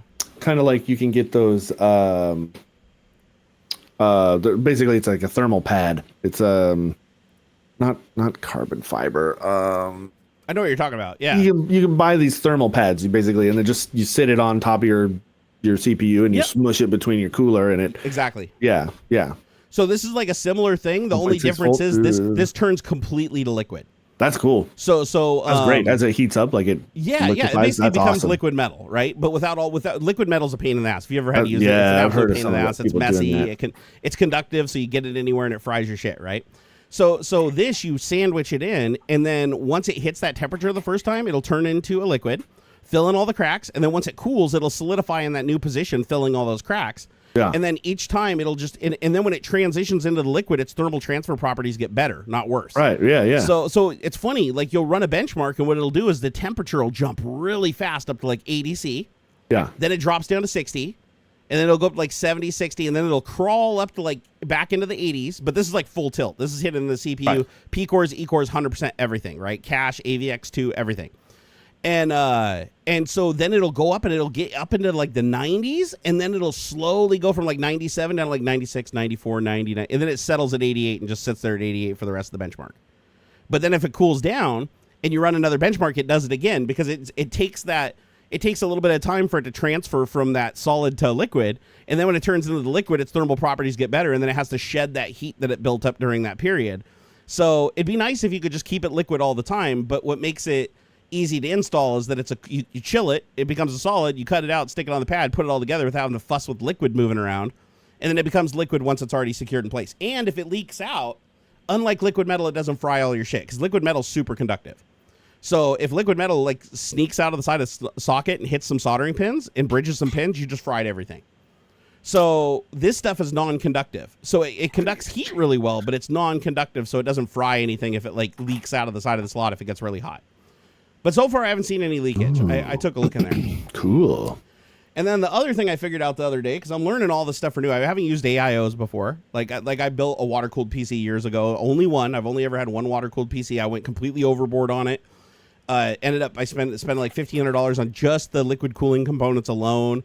The liquid cooling on it was like so far beyond any heat that the system could ever generate, even in its wildest dreams. So it was like just a waste of money, basically. But I learned a lot from that, and now they have these AIOs that are like super efficient because they're already sealed. There's no bubbles in them. Oh yeah, dude, AIOs are fine these days. Yeah, they got like perfect. They'll last like 5+ years. They're great, and no maintenance. You don't have to do shit with them. You just plug it in and it works. Yeah, there's no reason for not to use an AIO. So I took so I have a Frozen 2 Arctic cooler. That was the one Wendell recommended for the 13900K, and it's the 280, not the 240, so the slightly bigger one. And when you go into the BIOS, and I think that's cool, the BIOS is now, like, you can actually change, like, you can say it's a fan or a pump, and then tell it if it's DC or PWM to control it. So I think it's neat that BIOSes support more than just send voltage to fan, make fan work, right? It's like now they support all these different modes. And since the pump on the Frozen thing uses PWM, to control it, which is pulse width modulation. Instead of upping the voltage and lowering the voltage, it's just always the same voltage. It just turns it on and off really fast to modulate it. That's usually considered the better way to get, like for fans, PWM fans, you can get like a very, very specific RPM and stay exactly at that RPM with PWM. Where feeding voltage, you have to creep the voltage up and down and stuff like that, and it can be a pain in the ass to get it to stay in a region. Pumps are the same way. Apparently, pumps love PWM, so we had to go look that up. Hobbs knew it was PWM. I didn't know, so I went and looked it up. Oh, and sure enough, the pump for this frozen thing, you're supposed to go into the BIOS and change it to pump. I never did. I left it as fan, so it was basically just giving it 12 volts DC and then lowering the voltage, which is fine. The pump still operated, right? But it wasn't operating optimally. When I switched it over to PWM, it actually got a much higher RPM. So it was moving more liquid. And when it was moving more liquid, it cooled things down, and I could run a benchmark, and it wouldn't heat soak. Like, so I ran the benchmark even with the 2x jump on the multiplier, going from a 58 multiplier to a 60 multiplier on this chip for the P cores, still running 100% for 4 hours. I never thermally throttled once. I current throttled because, I had an upper bound on the current, but never thermally throttled once. And that was in the room, and I turned the AC off, so I let the room heat soak, and it still did not thermally throttle. So I was really, really happy with the performance of that. So, but some other cool things that I've just really been loving about this computer, like things that I didn't even think about before, is right now, you guys have probably noticed that there hasn't been any hiccups. I mean, other than technical errors, right? There's been no hiccups with the video. The video's been solid, 0 dropped frames, no little hiccups or anything like that. Nothing's messed up. It's like perfectly smooth on my screen. I'm opening and closing things and doing stuff. On my old computer, anytime I'd minimize or bring OBS back, it'd be like not responding for a few seconds. If I clicked on things or tried to open up settings inside of it, not responding for a few seconds. So what I did this time is I wanted to free up my GPU to do everything else. I didn't want my GPU being encumbered with like video encoding. So I remembered that this generation of Intel chip has a built-in GPU. Yep. So I did not know that. So my old all of the if it doesn't have I think all of the Ks and except the KF, I think is the one that they took the that's the one that doesn't have it. They disable it. It's always there. It's always there because we all know how CPUs are made. It's always there. They just, if it doesn't work, they shut it off and they put a different SKU on it. Sure. So 11th gen didn't have it. My 11th gen didn't have it. Neither did my Xeons either. Well, the Xeons won't. So the Xeons didn't have it. My 11th gen didn't have it. Like there was no internal GPU. The motherboard didn't have any header for a VGA or for an HDMI or nothing on that Z99 that I had. I even went and looked in the BIOS to double check. It's not there. The X99 one. Oh, is it X299? I might be. Yeah, the X299s. They won't either because that's the HEDT stuff. They didn't. Yeah, they didn't do that because it's basically those are similar, right? But based off of the Xeons, so they didn't ever have those in there at all. So yeah. So I'm gonna blow everybody's minds because I bet you there's a couple people in here that don't know this because I sure as hell didn't know this. So the modern CPUs do have that built-in GPU. Like in my case, it's the UHD Graphics 770, right? The Intel Graphics 770 chipset. Yep. When you install a GPU in your computer, by default, most motherboards disable the onboard GPU entirely. So like when you, so it did, well, on this ASRock it did. The motherboard should, but it's not always. That's why you'll have people who buy pre-built machines, they'll goof it up and they'll plug their monitors into the motherboard video out. Do you guys actually put stoppers on them? Puget Systems does, yeah. Yeah, because I was going to say, because back in the day, we used to do the same thing. If I had a graphics card that had a DVI and a VGA out, we'd always put a stopper on the one that wasn't configured to boot so that they wouldn't try to plug it into the wrong one. Yeah, and that's the thing is, I think, I haven't been in production in a while, so I don't know exactly how this might work, but I think they'll block them all but one, but the primary one on the graphics card. Yeah, so check this out, guys. So I boot in, I install Windows 11, I see my NVIDIA GeForce RTX 4090 show up, as it should, but it disabled the onboard graphics, and I'm like, why? I still want to use that. Like, Windows 11 can utilize multiple graphics cards. As a matter of fact, so can Linux. Lots of operating systems can utilize multiple graphics cards. Not only that, the Intel graphics card has a hell of a good H.264 and H.265 encoder on it.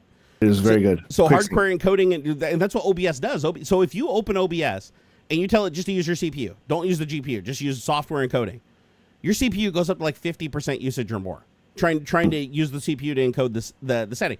You're not going to be playing games or doing anything like that when you're eating half of your CPU just to render the frame to send it to YouTube, right? All right. So what I did, and if I use my 4090, I don't know why this is. Maybe somebody can explain this to me. But when I use OBS, to encode video on the 4090, the 4090 goes up to like 20% utilization. How in the hell are you going to tell me that I'm using 20% of my GPU's utilization to encode video on something that's that fast with that much VRAM? The only thing I can think of is that when you're using the encoder on it, it's just locking out other functionality for heat purposes or something like that. I don't know. It's weird. So, but I don't want to use 20% of my GPU just to send a picture, 60 times a second to YouTube, okay? Mm-hmm. So I was like, wait a second. Now that I have onboard video, can I just go back in the BIOS and re-enable that? Sure shit, you can. Yeah. So in the BIOS, so I went back in the BIOS, I found the setting, it was set on auto. Auto means apparently disable. So if it detects an external graphics card, it disables it. So I changed it from auto to turn iGPU on. And then I went back to the settings and said primary boot device PCIe 2. So I'm like, I want you to boot off my RTX so that that's the primary, but I want the Intel graphics still enabled so that it loads a driver in Windows and it's accessible. So once I did that and I boot into Windows, I opened Device Manager and sure shit, now under display adapters, I have Intel UHD Graphics 770 and I have Nvidia GeForce RTX 4090. So I have 2 graphics cards. This is what's really cool about Windows 11. That's something that I haven't really messed with before. And to be honest, the first time I noticed this feature was on my Framework laptop because the Framework also has a built-in graphics card on the Ryzen CPU, and it has an external graphics card, a Ryzen graphics card, as the DGPU. So it has 2 GPUs in it. Same thing as I'm doing on my desktop now. Well, the one thing I noticed when I was playing with that is Windows, if you open up Task Manager and you add the little, you add the column that says GPU engine, it'll tell you which GPU it's using for each program. And if you're on battery, it uses the iGPU. If you plug it in the wall, it uses the DGPU. If you're using some games or apps that are low performance, it'll use the iGPU even when it's plugged in, but most of the time it uses the DGPU when it's plugged in, right, on the laptop. So I noticed the same thing on my workstation. When I booted up, some things were opening under the DGPU and a couple things were opening under the iGPU, but not that many. Like very few things were using the iGPU. Right. But I was like, but check this out. Here's where it gets really cool. So the iGPU is more than powerful enough to render the desktop. The desktop's not doing anything crazy. There's nothing going on in Explorer that's like super crazy, right? So you can actually go into settings. If you open display settings, go down to advanced and then click on graphics, it'll have a list of apps and a browse button. And if you click on the settings for each of those apps, it'll say, do you want to use auto, let Windows decide which GPU to use, or would you like to force it to use this GPU or force it to use this GPU? It actually gives you the option per executable. This is badass. So I think it's here. I'll even tell you exactly where it is. So if you right click on the desktop and you go to display settings, and then you scroll all the way down to the bottom, there's an option that says graphics. Like it says graphics. Click on graphics. And then when you scroll down, it says custom options for apps. Do you see that? Okay. I don't have an Intel CPU, so I don't have any of that. Okay. So well, if you have 2 GPUs on any system, this works. Oh, well, I don't. So you don't. Okay. Mine's like 11 liters, man. Gotcha. I don't have 2 okay. GPUs. Fair enough. So if you open up display and graphics, right? It says custom options for apps. If you scroll down, you'll see a bunch of apps. There's a ton of them already there. If you click on one of those apps, it'll expand open. And if you click on options, it'll say graphics preferences. By default, it selects let Windows decide, high performance. What do you prefer for your graphics performance? But now I have 2 other options. I have power saving, which uses Intel UHD Graphics 770, or I have high performance that uses Nvidia GeForce RTX 4090. I can also click 2 other checkboxes that say don't use optimizations for Windows games or don't use auto HDR. So if you have a game where auto HDR is wonky, you can actually disable it through this menu. But what makes this so cool is even though my desktop computer is trying to use the DGPU for everything, my RTX 4080, I can go in here and force things like OBS to use the onboard graphics. So now OBS is using the H.264 video encoder built into the onboard graphics that's rendering my whole OBS scene. It's not even touching my RTX 4090. So my RTX 4090 is completely free. No memory is being used. It's sitting there idle, right? That onboard graphics now is taking over the whole job of running OBS Studio, and it does a beautiful job. Even with the compositing, everything, all the filters, everything, it's running perfectly, perfect frame rate, everything's perfect. But then you can also go down and add explorer.exe and select onboard graphics, and it'll run your entire desktop in onboard graphics, right? But if you just your like folders, Explorer is like when you open folders, open the start menu and stuff like that. But none of that's going to be graphically intensive. However, if you open apps like Internet Explorer and stuff like that, that's still going to run on your DGPU. So you're still going to be able to watch 4K video, and every game you open is still going to be on the DGPU. But now Explorer runs on the built-in graphics card. Oh, nice. So yeah, you can go through and like play with these settings. Like if I want to right now, I can just go, I want to browse. I don't see my app on the list, so I'm going to browse. So let me go to Winder percent. Hold on here. Winder percent. And then do like system32 and then explorer.exe. Actually, I forgot Explorer's in the root. So I'm going to add explorer.exe. So I clicked add. And now it adds down to the bottom of the list. It says Explorer exe. Let Windows decide which graphics card to use. I'm going to click on options. I'm going to go to power saving. Use Intel UHD graphics. I'm going to click save. And now next time, it won't do it immediately, but next time Explorer starts, if I open up a task manager and look at the column for GPU engine, it'll now say GPU 1 instead of GPU 0. Oh, nice. So it'll switch them around. So now you can load balance, which means you can be streaming your stream out to everybody while gaming 100% on the CPU and gaming 100% on the GPU, and then just leaving this built-in graphics card in your CPU that normally gets disabled and never gets used for anything. Mm-hmm. And now it's completely taking over the task of like encoding the video and stuff, leaving everything else free for you to have performance. Very nice. I haven't done any testing to see like what kind of frame rate gains you get and stuff.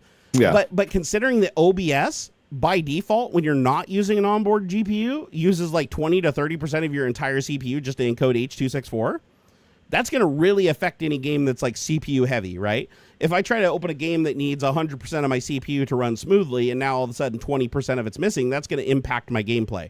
However, now that I'm using that GPU that normally would be disabled by the BIOS, just so the users don't get confused about having two GPUs in their system, or they're running an operating system like Windows 7 or Windows 8, where it doesn't really think anybody's going to have two GPUs that are different, so it's going to probably try to boot off the internal one. Or sometimes the BIOS will say boot off of this one, but then when it gets into Windows is like, oh, obviously this one's the first one that loaded, so let's just use this one. Well, they've resolved that now. So now inside of Windows 11, it very gracefully listens to the BIOS as to which one it should boot the operating system into, and then you can dictate from there where you want things to run, whether it be on the integrated GPU or the DGPU. And that surprisingly like takes a lot of load off of things. So now, say I'm doing AR. Mm-hmm. Sorry, not AR. AI. Sorry. Oh, sure. So GPDs. Let's say I have LM Studio. So I told LM Studio to use my Nvidia RTX 4090 because of course it's really fast and it gives me like a really fast result. Like the CUDA is amazing for doing AI. Mm-hmm. So, but now what I can do is, that's running stuff. I have that thing using 100% of my GPU, just beating the shit out of it. Normally what happens is my desktop slows down, the apps get laggy, scrolling in Internet Explorer gets a little chunky because I'm literally using 100% of everything to do that. Well, now if I move Explorer over to the iGPU, I'm using the whole 4090 to do the AI stuff, I can still scroll web pages smooth. I can still interact with Explorer, move around the system, and it's almost like nothing's even happening. Well, it's over there utilizing 100% of my GPU and then using a huge chunk of the CPU too, just because that graphics card is just freed up and not doing anything. And so, and if you want to know how to see if it's working or not, because this is one thing you also have to do, is open Task Manager and click on the Processes tab. That's the default. And then what you want to do is click at the top, like where you see the columns where it says like CPU, GPU, memory, disk, network. Yep. What you want to do is click on any one of those up at the top, and you'll see a list of things you can add. And the one that you want to add is GPU engine. It's not added by default. You can also add power usage and power trend and PID and process name. And there's all kinds of crap that you can add if you just want to put a million columns in there. But the one that you really want for this is GPU engine. And what GPU engine will show you is any app that is currently utilizing a GPU, it will tell you which GPU it's using, which physical GPU it's using. And so like in my case, I just sorted by GPU engine. And right now, Camera Hub is using my RTX. NTOS kernel is using, which is like the Windows subsystem, is using my my RTX. DWM, which is Desktop Windows Manager, that's using my RTX. But you know what isn't using my RTX? OBS 64, bitches. OBS 64 is using GPU 0, which is my Intel integrated graphics. Nice. So yeah, I think that's really cool because that's something that I never really considered before, because I'm like, I've had multiple GPUs in my system before and I've switched loads between them, but it's usually always been the two of the same graphics cards. I never really thought about running an integrated graphics card because I'm like, God, it'd be so slow. Why would anybody want to do that? But it's like, it has a great video encoder on it. Yeah, especially for like H.264. Yeah, somebody said, I think it was Hobbs that was telling me that apparently the integrated graphics on these Intel chips are really good at AV1 encoding. Like they can do like pure hardware encoding for AV1. I don't know about the CPU one, the integrated graphics. Maybe. I know on the ARC cards they do though. Oh. Like I know that for sure. It might be built in. I know the quick sync thing is really good for H.264. Yeah. Okay. I'll have to ask Hobbs then, because he was saying that once AV1 is supported on Twitch, he said that you'll want to switch over to AV1 for your encoder in OBS once it's supported on Twitch, because the integrated graphics will like utilize the hell out of that. Yeah. So iGPU doesn't do AV1 as far as I know. Yeah. Adam says, "Oh, okay. Hobbs could have been wrong. Sure. Hobbs could have been wrong." One thing I have suggested to some folk, if they really are, they're, doing streaming on one PC or whatever, is buy the cheap ARC, like what is it, the ARC 380 or whatever it is, because that's still got the AV1 chip in this it. This is Intel's direct dedicated GPU, right? Oh wait, only the 770 has the AV1. I thought it was any of the ARC GPUs can decode AV1. Let me look it up really quick. Let's hear. Does what is it? Intel 770 graphics. Here's ARC transcoding and eventually. Yeah. Like you could get, maybe it's the cheaper of the 700 ones. You can get the cheap 700 card, and basically do the AV1 encoding for it, and it's cheap. They're like $100 or something. Okay, so I just opened up the list of supported hardware codecs. So here, I'll give you guys a link because I want you guys to play along with me just in case I get something wrong, okay? Here, any of the ARC cards. That's what I thought. Any of the ARC cards can do the AV1. Let's see, where's my chat that I can actually type into? Okay, there we go. Okay, so this is the page I'm on. You guys can see there, hopefully, that I just spam chat with. So coming over here. Wow, why didn't I show up in the chat box? My little chat overlay. It must take a little while for it to get over to stream. Oh, no, I did. I see it now. I have an ARC 380 server, blah, blah, blah, through Docker to Handbrake instance. Yeah, so perfect. This, okay, they all do. Oh, good. Okay. So the 13900K is a 12th gen, right? No, it's 13. 13th gen. Yeah, it's there. Okay. It's there in the beginning. They started that way back in the. So here's where I'm confused. 6,000 ones. They started doing, that's the 6th gen, and then 7,000 series is 7th gen 8 on. So answer me this, because I have a quandary here. So that link that I put in chat, if you click on it, it shows you 12th generation Intel and 11th generation, including the UHD Graphics 770 processor, right? Mm-hmm. And it shows you the codecs it supports, the hardware codecs it supports for encoding and decoding. But then above it, it doesn't show 13th gen at all. It just shows Intel discrete graphics at that point. So have they just not updated this document to include the 13th gen, or is 13th gen onboard graphics on par with ARC? That's a good question. That's bizarre. So check this out. Okay, so 12th gen. We should be able to assume if 12th gen does it, then 13th gen probably can too. Yeah, I don't see why not. Yeah. So Intel UHD Graphics 770, I'm clicking on the encoding list, and it says 12th generation processor. It says, if not specified, an encoder is a fixed function hardware-based encoder. So I'm looking for check marks, and it says that it can hardware encode, the 12th generation one, can hardware encode AVC 8-bit, AVC fixed function hardware. It cannot hardware encode VP8. So that's good to know, because I just noticed that VLC, or not VLC, what's the thing we use? Video Ninja? Video Ninja does support VP8. So if I selected VP8, I wouldn't be getting any benefit from the hardware encoder because it's not supported. I see. So MPEG-2 hardware encoding is supported.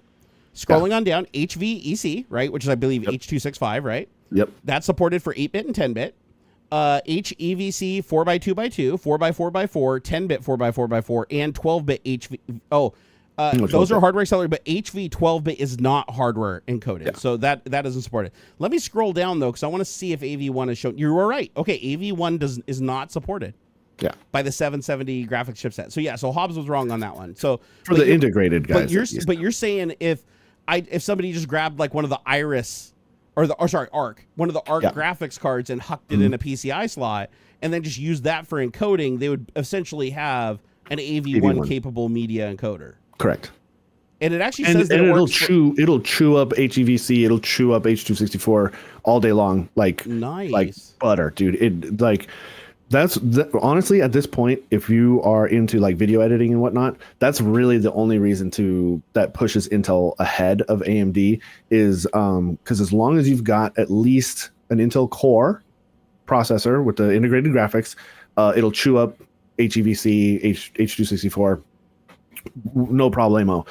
take a lot of the load off the graphics card for that. That's really the thing that puts Intel ahead. That is really freaking But cool, but if you're hardcore on AMD, like you need a bunch of those extra threads and stuff. Like say you do a lot of your work in like After Effects or something, you need all that multi-core and multi-frame and coding and blah blah blah blah blah. And you need all those extra cores. Just buy yourself a cheap ARC card, throw it in there. It'd be like $100, and then point the software at the ARC card for any of that encoding stuff. Or decoding, encoding or decoding. That's a good idea. So I decided just for giggles and shits, I made the alert box massive and moved it from chat up over our faces. Oh, cool. So next time somebody does a super chat or they become a channel member, it's going to take up the whole screen. So I did that because I figured it wasn't very visible down there sitting over chat. And I don't know what this number thing is that's up above here. I added a thing. The viewers and time. It looks like, what it is? It looks like it's supposed to be like number of up in the top center. It should be. It looks like it's number of viewers and time streamed. So how the hell do I activate time this? live? Do I got to go under like? Would be my guess because it looks like a little chair, right? It's like how many people are sitting here and then how long you've been streaming. Oh wait, hold on. Total money generated from merchandise sold. What is this? Super chat progress, member goal progress. I'm trying to figure out like how you start that little timer thing because all it does is add it. Like when I added the little thing, I added to it, but I didn't see a thing where you can like set goals or anything like that. I'm kind of learning as I go still. Let's see here. Run a cheap Nvidia card, secondary for physics. Yeah, absolutely, David Morton. Yes. The thing is, though, is how much does PhysX really hit a GPU anymore? Because PhysX not hasn't anymore. Changed much since like back in like the GTX cards. So I imagine just have your GPU do it. You probably won't even notice the difference. No, but back in the day when that was a thing, you needed your math coprocessor to handle your physics. Actually, I may be wrong on this, but did they not? Hey, there we go. Ching. That's Blue pretty Varo, cool. my man. Blue Varo tipped $1. That was fun. Thank you, sir. We appreciate that, Blue Varo. You're awesome. Cool. I feel like the text could be a lot bigger on that too. I feel like hold on, let's go. So if we go over to the old alert box here, let's see how big can we make the text on that sumbitch. So super chat alert, is there text size? Let me see here. Text size, text setting. Okay, so the current text size is 30. So what if we make it 60, 70, 100, 200? Well, how big is 200? Oh God. Okay, that's too big. 150, 120, maybe 120. Yeah, let's do that. I'm gonna blow up to 120, so it's just absolutely ginormous. Here we go, and then save. And then I'm gonna go back and do it to the other one too. Can I change the color? Was it red? Did you see red when it popped up?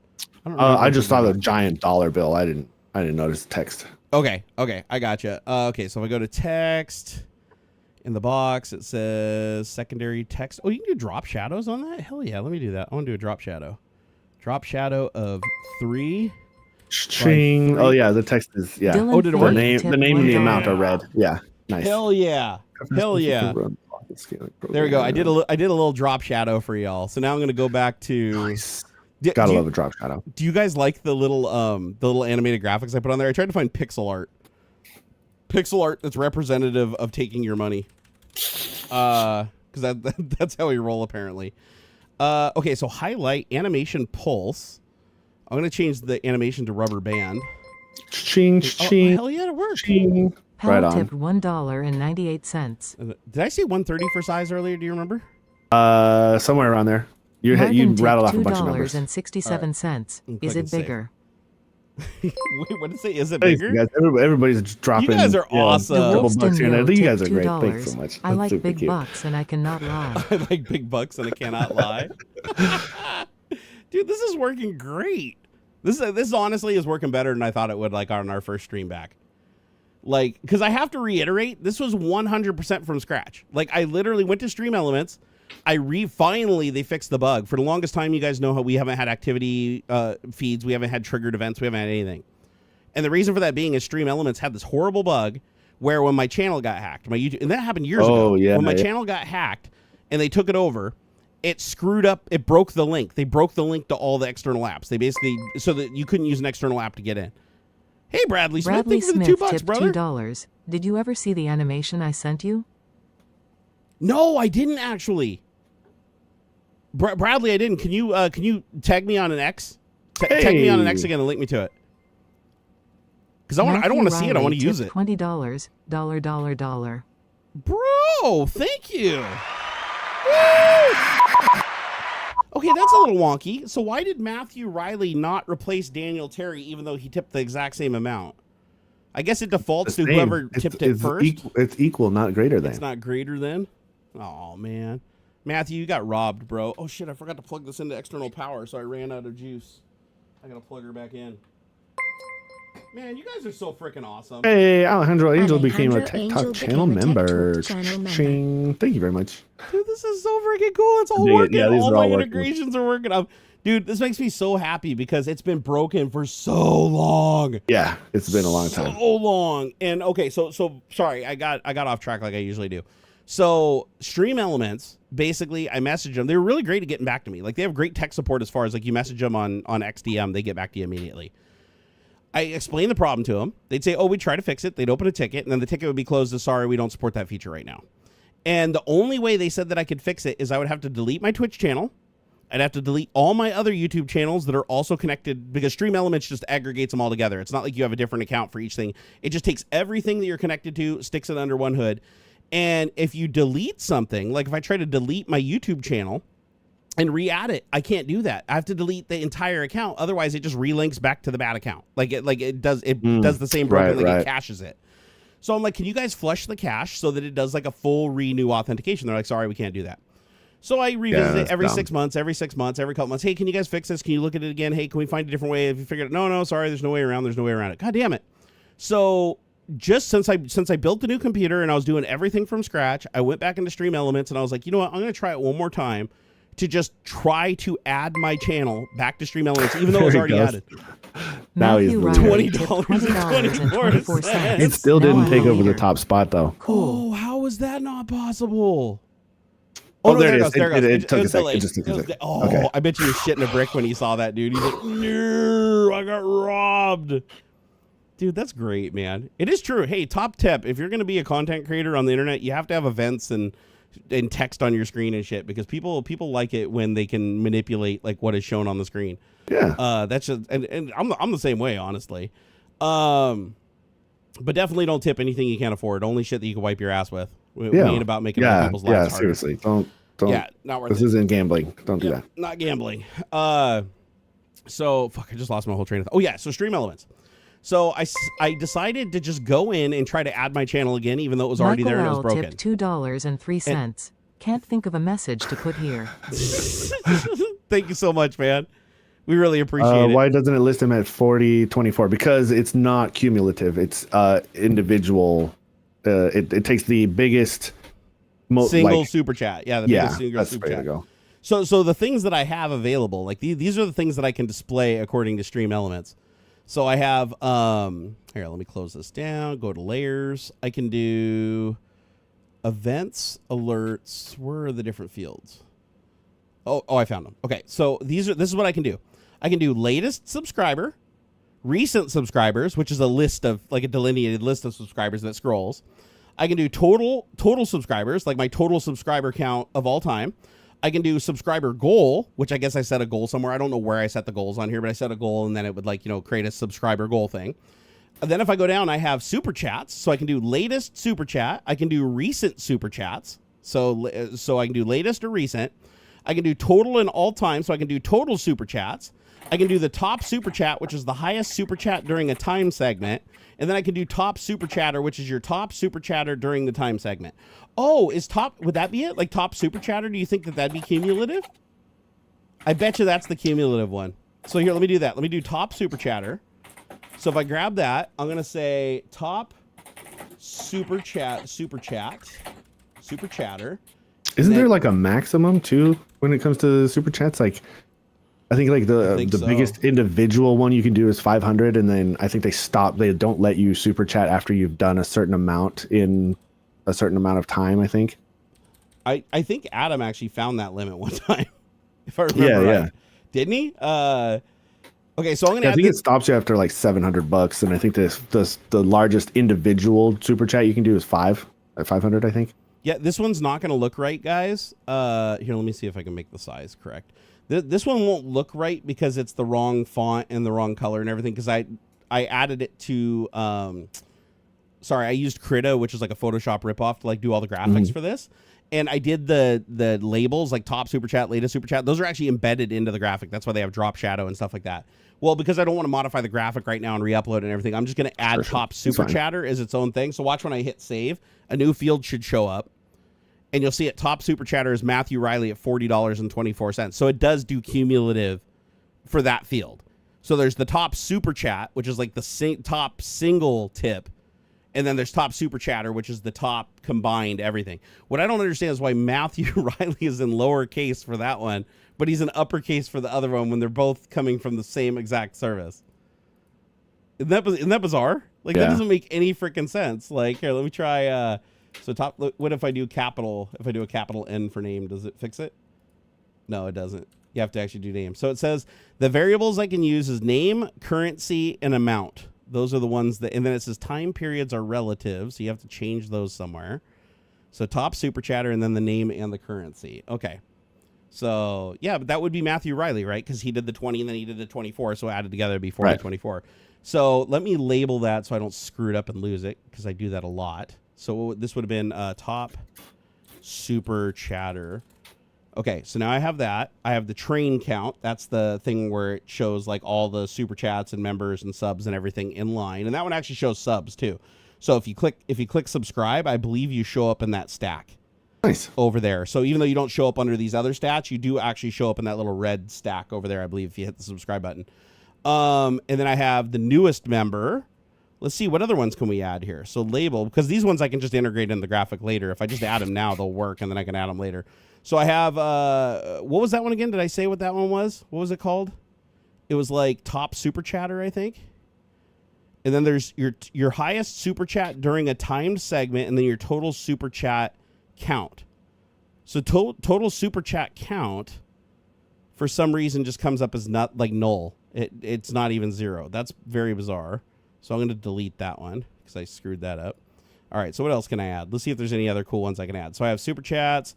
I have a super chat goal that I can add. You keep fussing. I have a problem you got to take care of real quick. Yeah, go ahead. Go ahead, take care of it. I'll sit here and screw around with this. I want to see what happens with this like little super chat goal thing. Can I put that down here? So if I do super chat goal, I move that over. Okay, why you no move?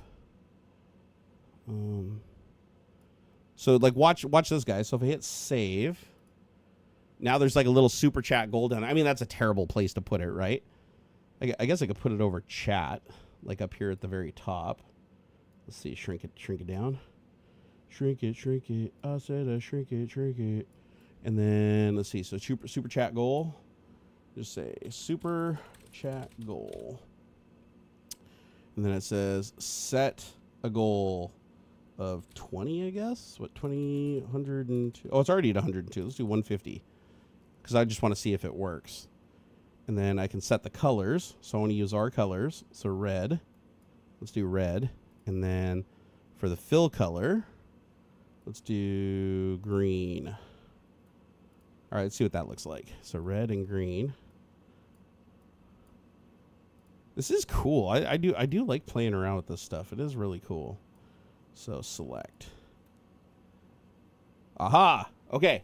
And then it says ends in a day. Where's that text at? So text shadow. I want to do a drop shadow. So text shadow.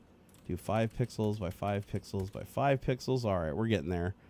And then secondary text says, what is secondary text? It says ends in a day, but I don't see any place where I can type ends in a day. And then there's super chat goal, condensed. Oh, okay. I think I figured it out. All right, here we go. Check this out. So I'm just gonna integrate it into the chat window for now, or I guess I could put it up at the top. Here, let me do that. I'll put it up above my window. If you guys are just joining us, we're trying to figure out how to get all these overlays and everything working. So when I save this, there should be a super chat goal that shows up right here. Can you guys see that on the actual stream? I don't know. I don't know how symmetrical it is. Man, my ADHD is gonna hate that. But let's see. Can I actually make it wider, or does it have to be exactly that size? Let's see. This is kind of cool. Like Stream Elements is neat. Like Stream Elements just lets you put anything you want in here. Wait, did Michael just tip $2 and something? Did I accidentally disable that because it's? Hey, did that event play for Michael L? Or did I accidentally hide it? I really hope I didn't just screw that up. My bad if I did. Okay, let me see. Can I make that? Okay, I'm going to make that stretch all the way over. Then I'm going to move this. I'm going to move that over here. I'm just moving a couple things here while Ox is solving his problem. Okay, save. Now let's see what this looks like. Yeah, my OCD ain't going to like that. Let me make it a little bit smaller. I don't like it when things touch edges. There we go. All right, that's a little more acceptable. What do you guys think? Does that look any better? Can I do a drop shadow on it? Here, secondary text shadow. Let's do 5, 5, 5. And oh, hell yeah. Bradley Smith, thank you for the $2. Smith tipped $2. Emailed you. Twitter broke Synology share link. Oh, no worries. That's actually a better way to do it. I'll just check the email. All right, so now that you're back, since you've been gone, I added a super chat goal up at the top above my window. And then, nice. Yeah, and I was able to change the colors on it and everything. That's something that they manage, right? Fancy pants. Fancy, right? Fancy. I didn't even change like the text. Top super chat. Oh, you put that in manually? Yeah, no. It's like it manages it for me. It lets me change the colors and stuff, but it let me manage everything else. Cool. And then it says for the drop, I can do a drop shadow. What is it? Drop shadow on the text? Is that what it is? 3. I'm like typing in like CSS variables at this point. I'm doing some crazy stuff, but I can change all of the fonts. Like I can say enable custom font, change it to like let's see, impact, and then click save. That'll change it to an impact font. A little small, but that's okay. Okay. And then under advanced, you can change the number format. You can pick a font for that. You can change the size, letter spacing, text stroke. I mean, it literally lets you mess with everything. What I was trying to do is a drop shadow on the actual box itself, like give it a little line around it or something. But I don't see a place where you can do that. However, I think you can do whatever the hell you want, honestly, because it allows you to just input CSS directly. Yeah. Like, so if you get your, little web web dev hat on, you could probably figure this all out, right? And get it to look exactly like you wanted. So here I'm going to change this. Okay, so super chat goal bar. I'm just making sure I get all my layers named properly. Damn, I've actually created, there's like 20 layers in here. Like this is actually getting like somewhat like complex and I mean, it's my OCD is still okay with it. Like it's struggling a little bit, but that's all right. It's all right. Let's see, robot is a font would be nice. Oh, LG RFPS, thank you for that. He said Nerdgasm looks nice. I appreciate it. Okay. Awesome. Yeah, it is really good. So robot is a font would be nice. Is robot actually a font? Like, is it the name of it robot? Maybe. I think that's what he's saying, right? So if I go into font, can I type robot and it'll be like, sure, that's a font. Let me try that. Robot. There's roboto. There's roboto and roboto condensed. Here's what roboto looks like on the goal bar. A little bit smaller. There's roboto. Yeah, roboto. Roboto. Okay, roboto looks good, or roboto. And then I can change like the font on everything. It lets me change the font. It lets me go to advanced. I can animate. Like there's like little animation things that they have built in that you can turn on and off. Every layer has its own little dealy bopper. And then for, we did the event list. We did the timer for variations. We did that. What is a bot counter? I don't know. Well, I guess we'll just add it and see what it is. Okay, so it says bot counter. Current wins 0. Oh, there must be like a bot game you can play or something like that. So it says you can use any counter with a corresponding bot $count number. A plain $count number command will not work. You need to have a name for it. Example, mods only command add win, updates win to $counts wins. Regular commands is wins, today's wins. Oh, it's so you can type commands into I guess the bot will like do shit if you type commands into chat. I don't know. Okay. Type bang wins. So, or sorry, exclamation point wins, and then space, and type today's winner. Just type like today's winners Barnacules and see what it does. Oh, that'll be fun. I want to see if it actually like if anything actually happens, because this is weird. They don't really have very good documentation on this shit. So like up at the top, like watch, if I click save, a thing that says current wins will show up over your camera. See how it says current wins 0? Yep. And here it says moderators of your channel can type it's bang add win. Let me try this command here. So where's my chat box? Let me find my chat box over here. Let's see. Twitch. I need to organize my windows a little better. I'm still like all over the frickin' place. Video producer, creator dashboard. And where's my chat box? Found it. For some reason, it won't let me chat. Like there is a chat box inside of Stream Elements, but it won't let me talk in it. And I think the reason it won't let me talk in it is because multi-platform chat is read only. Okay, so it's a multi-platform chat thing. Because apparently now OBS supports streaming on multiple platforms. I haven't tried it yet, but also OBS has another cool feature. I don't know if it works on YouTube, but it works on on Twitch, where you can stream multiple different broadcast qualities. Like cool. so that your users can like pick like, you know, lower bit rates, because a lot of people complain when you upload like 4K 60 or whatever. They're Sure. like, oh, my computer can't handle that. And so there's an option in OBS, I think it's experimental, that you enable, and it'll actually send to multiple streams. And Twitch supports it, so you can actually click quality and like pick different qualities. And it works for people that aren't partnered. Like I think when you're partnered, you get certain amount of transcoding stuff that they do on their side for you. But I think so. Here, let me try the add win thing. So if I type add wins, updates win count to count wins. Hold on, it says connecting to chat. I don't know why it has to connect to chat. There we go. Okay. So let's see if this actually does anything. So I did bang add win. Updated wins to $count wins, and it didn't change anything. So what if I did this? What if here add win? Let's see, 50. I don't know, what does that do? So add wins. Is it add win or add wins? It's add win. Yeah, it doesn't do anything. So I bet you I probably have to go in and enable a bot, because it doesn't tell me. It just says it says this widget can be used by any counter with a corresponding bot $count counter.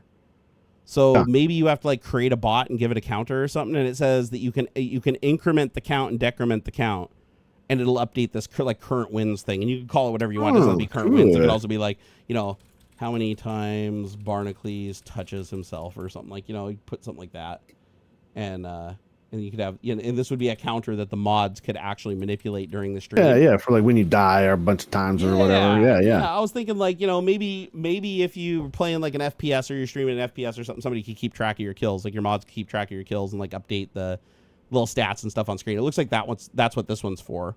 Yeah. You know, we're just kind of learning as we go here, guys. Sure. But sponsors has latest member, recent members, total and all-time members. Those are other ones. And then we also have goals. So I could do total or all-time members. So total members, the total member count, like how many members the channel has. And then your members during a segment, like how many members you got during a single live stream. So if I select that one, so if I select that one, I got to fart. Oh, did you hear that one? Oh, she was a juicy one. Juicy one, boys. And ladies. I know there's some ladies in there too. All right, so this would be total members, or I should say new members, right? Like total new members, and then it'll have a count, and it says data is associated. So I'll do no data when there's nothing there, and then we want session member count, last 7 days member count, last 30 days member count. I'll just do session. And then it says position, size, text size. I think I had it at right about there, 29 or 28. Yeah, 28.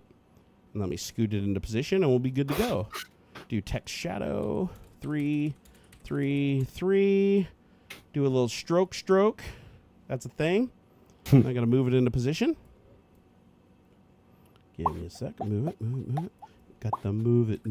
You got to move it. Oh, man, I got to fart again. Oh, there we go.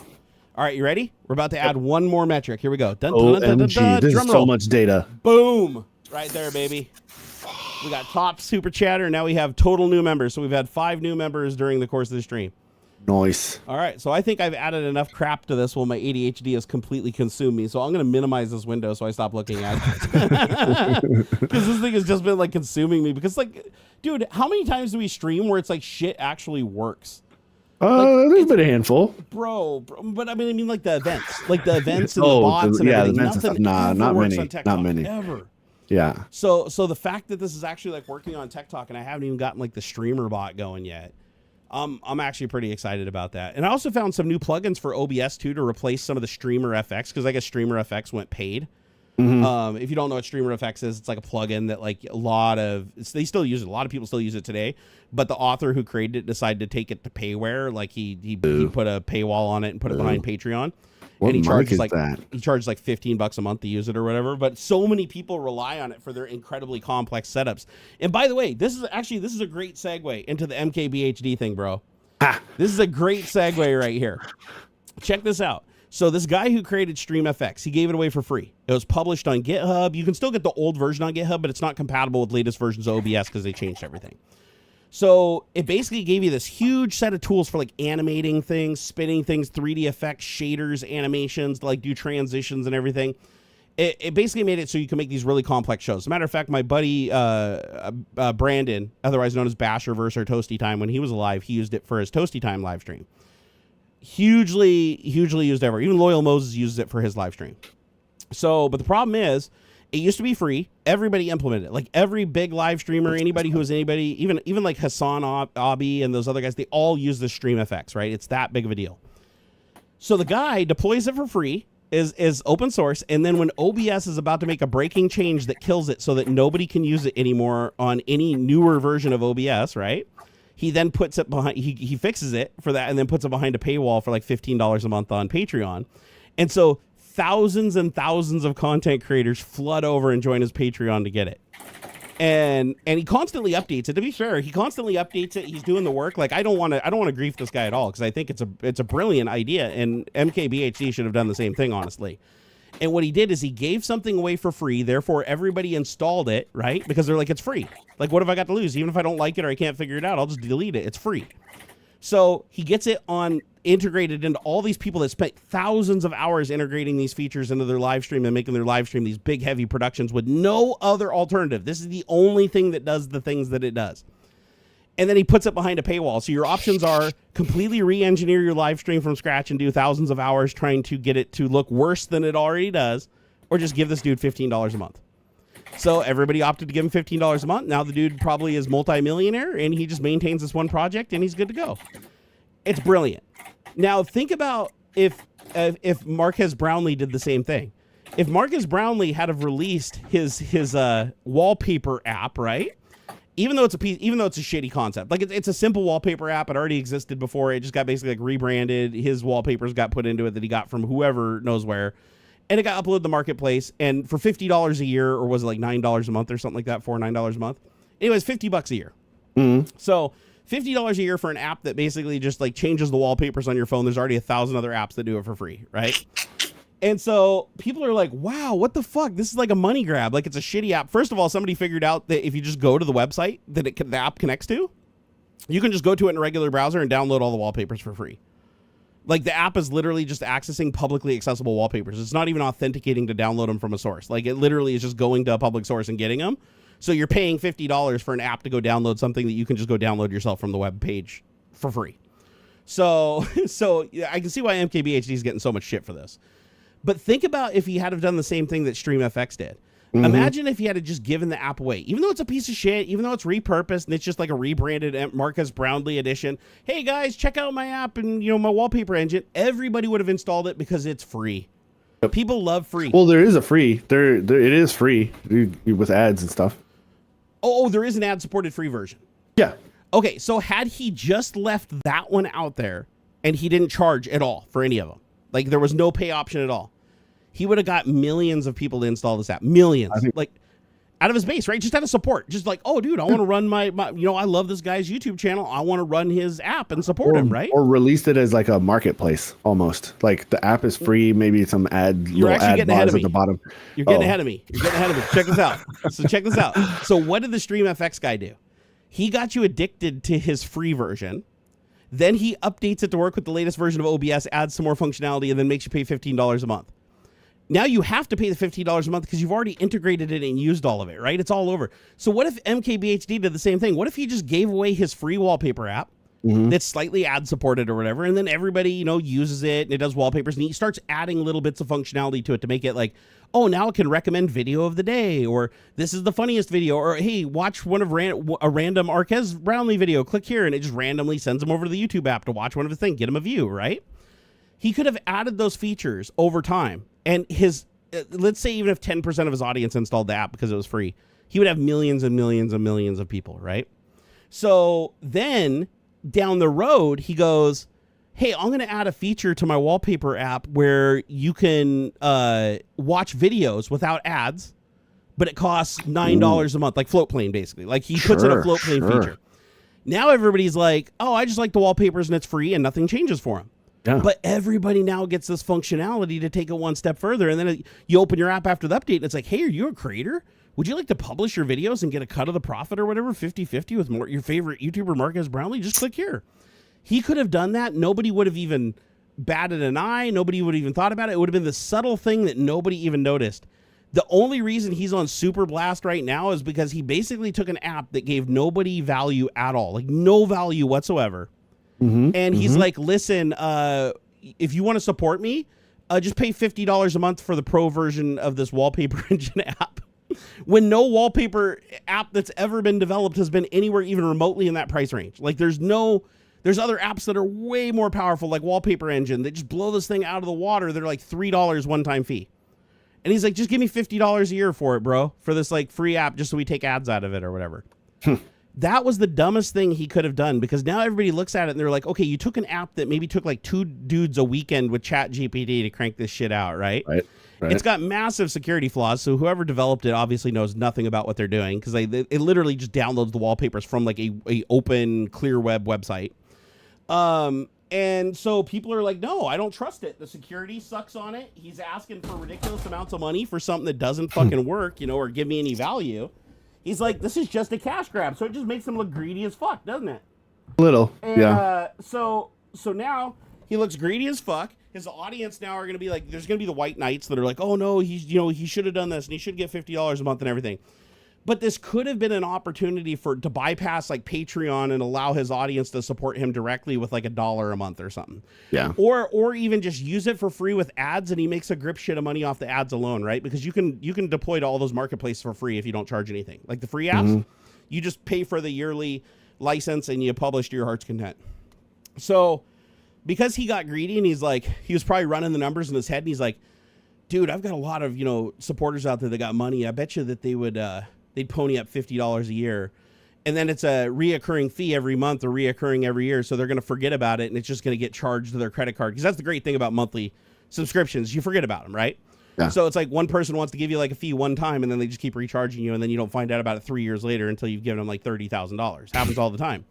So Marquez was probably like, oh, dude, if we do that, and it's like, hey, man, and we're targeting my viewers, so they're going to pay a premium just because they're my viewers and they want to support me. And by using my app, they're supporting me. So they'll pay more than they would for just a regular app. So, yeah, $50. Let's just do $50 a year. $50 a year for something that's absolutely worthless that you can just go and get for free by just extracting the link and going there and downloading it yourself. And you get the same exact thing for free. No ads, nothing. And so when I look at that, I'm like, dude just got greedy. And this is a clear, cut and dry case to me of just dude got greedy. Like he literally. It seems. I don't know. It does. It does. Doesn't. How does this look any different? It just seems weird. Because hold on, what he put out a bit of a statement about it. Let's see the statement. Is part of building in public is getting mass feedback immediately, which is pretty dope, almost exactly like publishing a YouTube video. First thing we're doing is fixing the excessive data disclosures, as people rightly brought up. For transparency, we'd never actually ask for your location, internet history, etc. The data disclosures that everyone is screenshotting is likely too broad and largely driven by what the ad networks suggest. working to fix that ASAP. As far as pricing, I hear you. It's our own personal challenge to work to deliver that kind of value for the premium version. Weekly Friday drops are already starting. I'll also be dialing back ad frequency for the free experience. Much more to come. I appreciate you all. And he goes on to say, like in the comments of this, is like, sorry, I got greedy. The target market for this is insanely small. Most people don't download a wallpaper app. This is for those who have been asking. So I guess some people have been asking him for wallpapers. Nobody's asked for a wallpaper app. If you're not into it, don't worry about wallpapers? No, he's not. Yeah, and then actually, our buddy Maple Syrup says he commented on says no way you'd spend your time to make it for such a small audience. You claim you know what you're doing. Something about some other stuff. There's free with ads. Unless you're sharing profits with the artists, a subscription for wallpapers makes no sense. We are. And he is saying, like... Did you see his profit share? 50-50. That's worse than 50-50. Every other platform. Every other platform is 70-30. But even... Yeah, right? Yeah, like even Twitch pays better than that. And it's like, what does Twitch do? Twitch transcodes your shit. What is he doing? Storing your wallpaper and like 540K of free shit on the internet? It's a wallpaper app. Like, I'll go to Zedge and get a trillion fucking apps for free. I don't understand. That's the thing. Is like who was asking for a wallpaper app? And he's like, that's what doesn't make sense to me. So the other thing he said, oh, we're just starting out as a wallpaper app, but we have huge plans and it's going to grow beyond that. He's basically acting like it's X, like Elon Musk and X, like, oh, it's the X app. It's going to be the everything app and it's going to grow into that.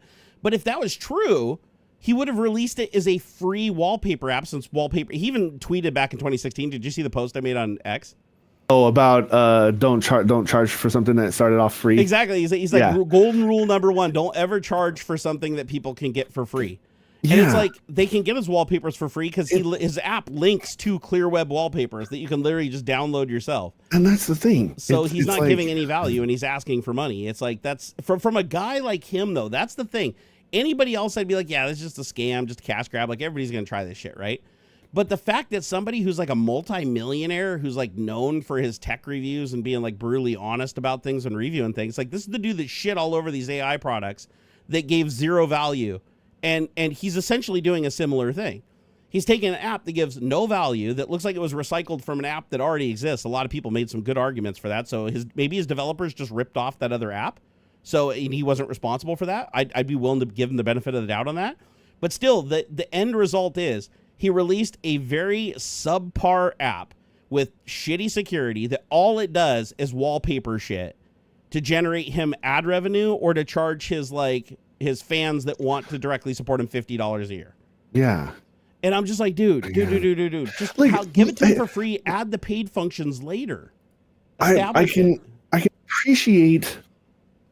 Okay, the wallpaper app is really weird. That part is weird, but I appreciate the concept of like selling something that isn't necessarily aligned with like your image, right? Like the Tesla tequila or the fucking flamethrowers, right? Yeah. Like that's wallpapers clever. Aren't his brand. Yeah, it's not his brand at all. Yeah, fine. Like it's clever to do something like that. Like even at work, like I've tried to impress upon our swag in our, when we're talking about like what swag we bring to conventions and stuff. I'm like, man, we should do something weird, like a golf ball. Yep. With our logo on it, or just something different, something completely out there, something weird that people are like, what the fuck? Why is a computer company sending out, I don't know, Legos or even Legos make too much sense, right? Like something weird, a scented candle, right? Like something super weird because that gets people talking about it. Like, why is a computer company putting out socks or something, with John's face on them? Yeah. That kind of thing. Because it's so weird. It's something completely out of left field, and it makes people talk about it. And it's like, oh, this is really interesting, and they'll show it off. And like they're like, why is and so like I think that's probably where the brain thing started. Was like, man, what's something different, something unexpected that we can do, but that is still sort of tangentially connected to technology, because that's Marquez's. Is like that's his brand, is like tech reviews and stuff, and it just, I feel like this is just flop, man. This is. Do you want to hear my theory as to what I believe happened? This is like, I don't have evidence, but this knowing. Okay, to be fair, I've watched Marquez for a long time.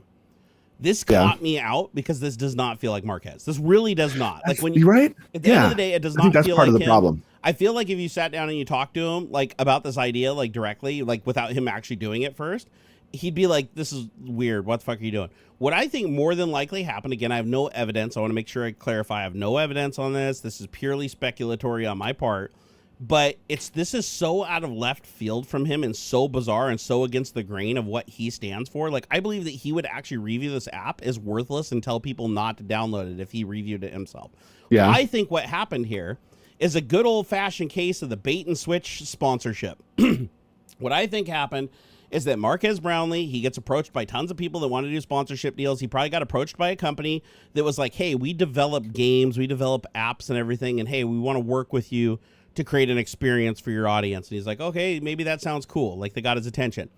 And they're like, okay, what about this? So what if we create a wallpaper app and, we add this and do it, we do this, and we're going to create like a float plane experience down the road with videos, and your audience, they get them all pumped up, right? They just oversell. They oversell them, and they're like, yeah, and then the way it's going to work is people get this app, and here's what we're going to do. Instead of you paying us, what we'll do is we'll just have a small fee, or we'll make it ad supported. We'll put a small fee on it or whatever, and then we'll split. We'll keep like 20%. You keep like 50%, and then the rest can go to infrastructure or whatever to pay for the thing. How does that sound, Marquez? Like, why don't we do that? And then he's like, yeah, but he's so busy with other shit, he's not micromanaging it, right? He just expects these people to do it. And again, this is how I see something like this going down, just because of how I've been approached for similar things over the years. Even when I was like hot shit on YouTube in the top 3% bucket, I'd have software companies hit me up all the time. Hey, you want to do a collab where we put your name and your brand on shit and everything? And it was like basically them just wanting to use my brand to draw attention to their product, but in exchange for people using that product and having my brand on it, my brand would get out there more and they'd pay me a fraction of the money. And I'd be like, no, not interested. But what I think happened here is Marquez is like, oh, cool, that sounds like a good idea. And his brand deal guy worked the deal. Marquez probably wasn't even directly involved. And he's probably thinking in his head, oh, we're going to get an app, and it's going to be the Marquez Brownlee app, and it's going to have these cool features in it, and you just pay a small fee to support creators, but otherwise it's completely free to use from anybody. For all he knew, there was not even ads in it, right? He's just like, oh, okay, free. And then he just sees it, it gets released, and then boom, comes down from the heavens, everybody. And instead of him being the person that's like, oh, it's not my fault, I just agreed to this scammy fucking deal over here, and these guys, took advantage of me or whatever. Which by doing that, he's probably not allowed to say that. Yeah. Right? Which he probably signed an agreement saying that he wouldn't disparage him, right? But there's always non-disparagement agreements. So what I'm thinking is that this came out and he looked at it and he's like, fuck. He's like, this, oops. And now he's in damage control, just going, oh, we got the feedback, guys. I'm going to talk to the guys that program this. In other words, fire the shit out of them. Hire some new guys. Damage control. And after seeing like what happened, and especially after seeing what just happened with the fucking Pokemon game thing that dipshit was doing. Palworld. No, not Palworld. The failed Pokemon game that never came out from Logan Paul. So Logan Paul had it's like called Crypto Zoo or something. Crypto Zoo. Oh, that. Yeah, the one is like suing CoffeeZilla. Dude, that's a legit scam. Like, total scam. Like 100% scam. He's probably going to get investigated for that. He's totally getting investigated for that. So after Marquez Brownlee seeing shit like this going down, where other creators have created like these scammy apps, and then he comes out with this, it doesn't make any sense, especially when he's not hurting for money. Like, Marquez is not hurting for money. The dude is a multi-millionaire, unless he has completely blown every cent he has just absolutely ridiculously, which wouldn't make any sense, because how the hell did he make it this far if he operated that way? So I call bullshit. I think what more than likely happened here is that he thought he was getting an app that would be a great experience that his audience would love, and he didn't think that they were going to get like grifted and ripped off.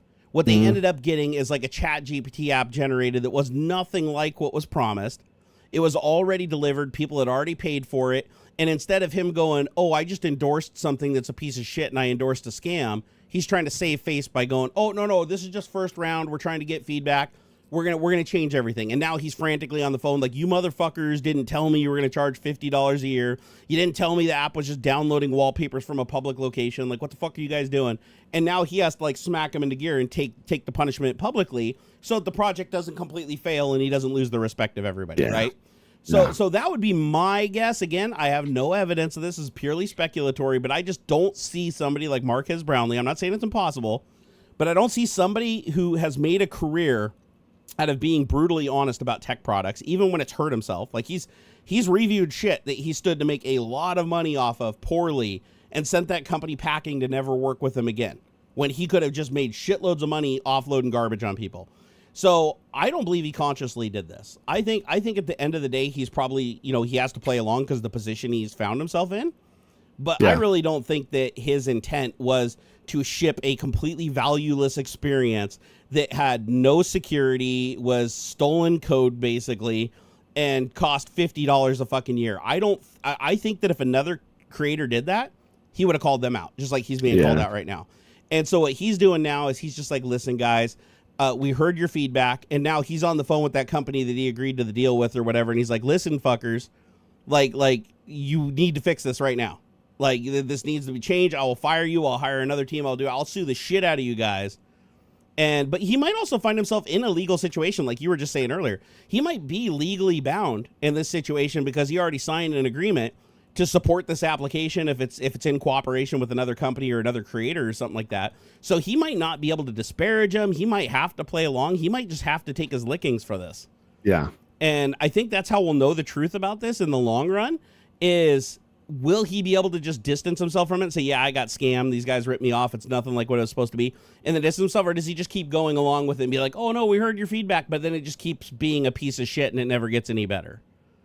So, but this sounds like a grift to me, man. This sounds like people rolled up on his porch and were like, Marquez, you're so awesome, dude. You're the best. And we love your videos so much. And hey, we develop like world-class applications. And just like the people that approached Logan or whatever. Yeah, hey, dude, it's going to be a winner, man. Everybody's going to have it. They're going to love you for it. Dude, everybody's going to make money, dude. Like you're going to make money and they're going to make money. So it's like win-win. Nobody could possibly be mad. And then it releases and he's like, this thing costs $50 a year? Where did I agree to that? Yeah. It's so crazy. It just seems bizarre to me.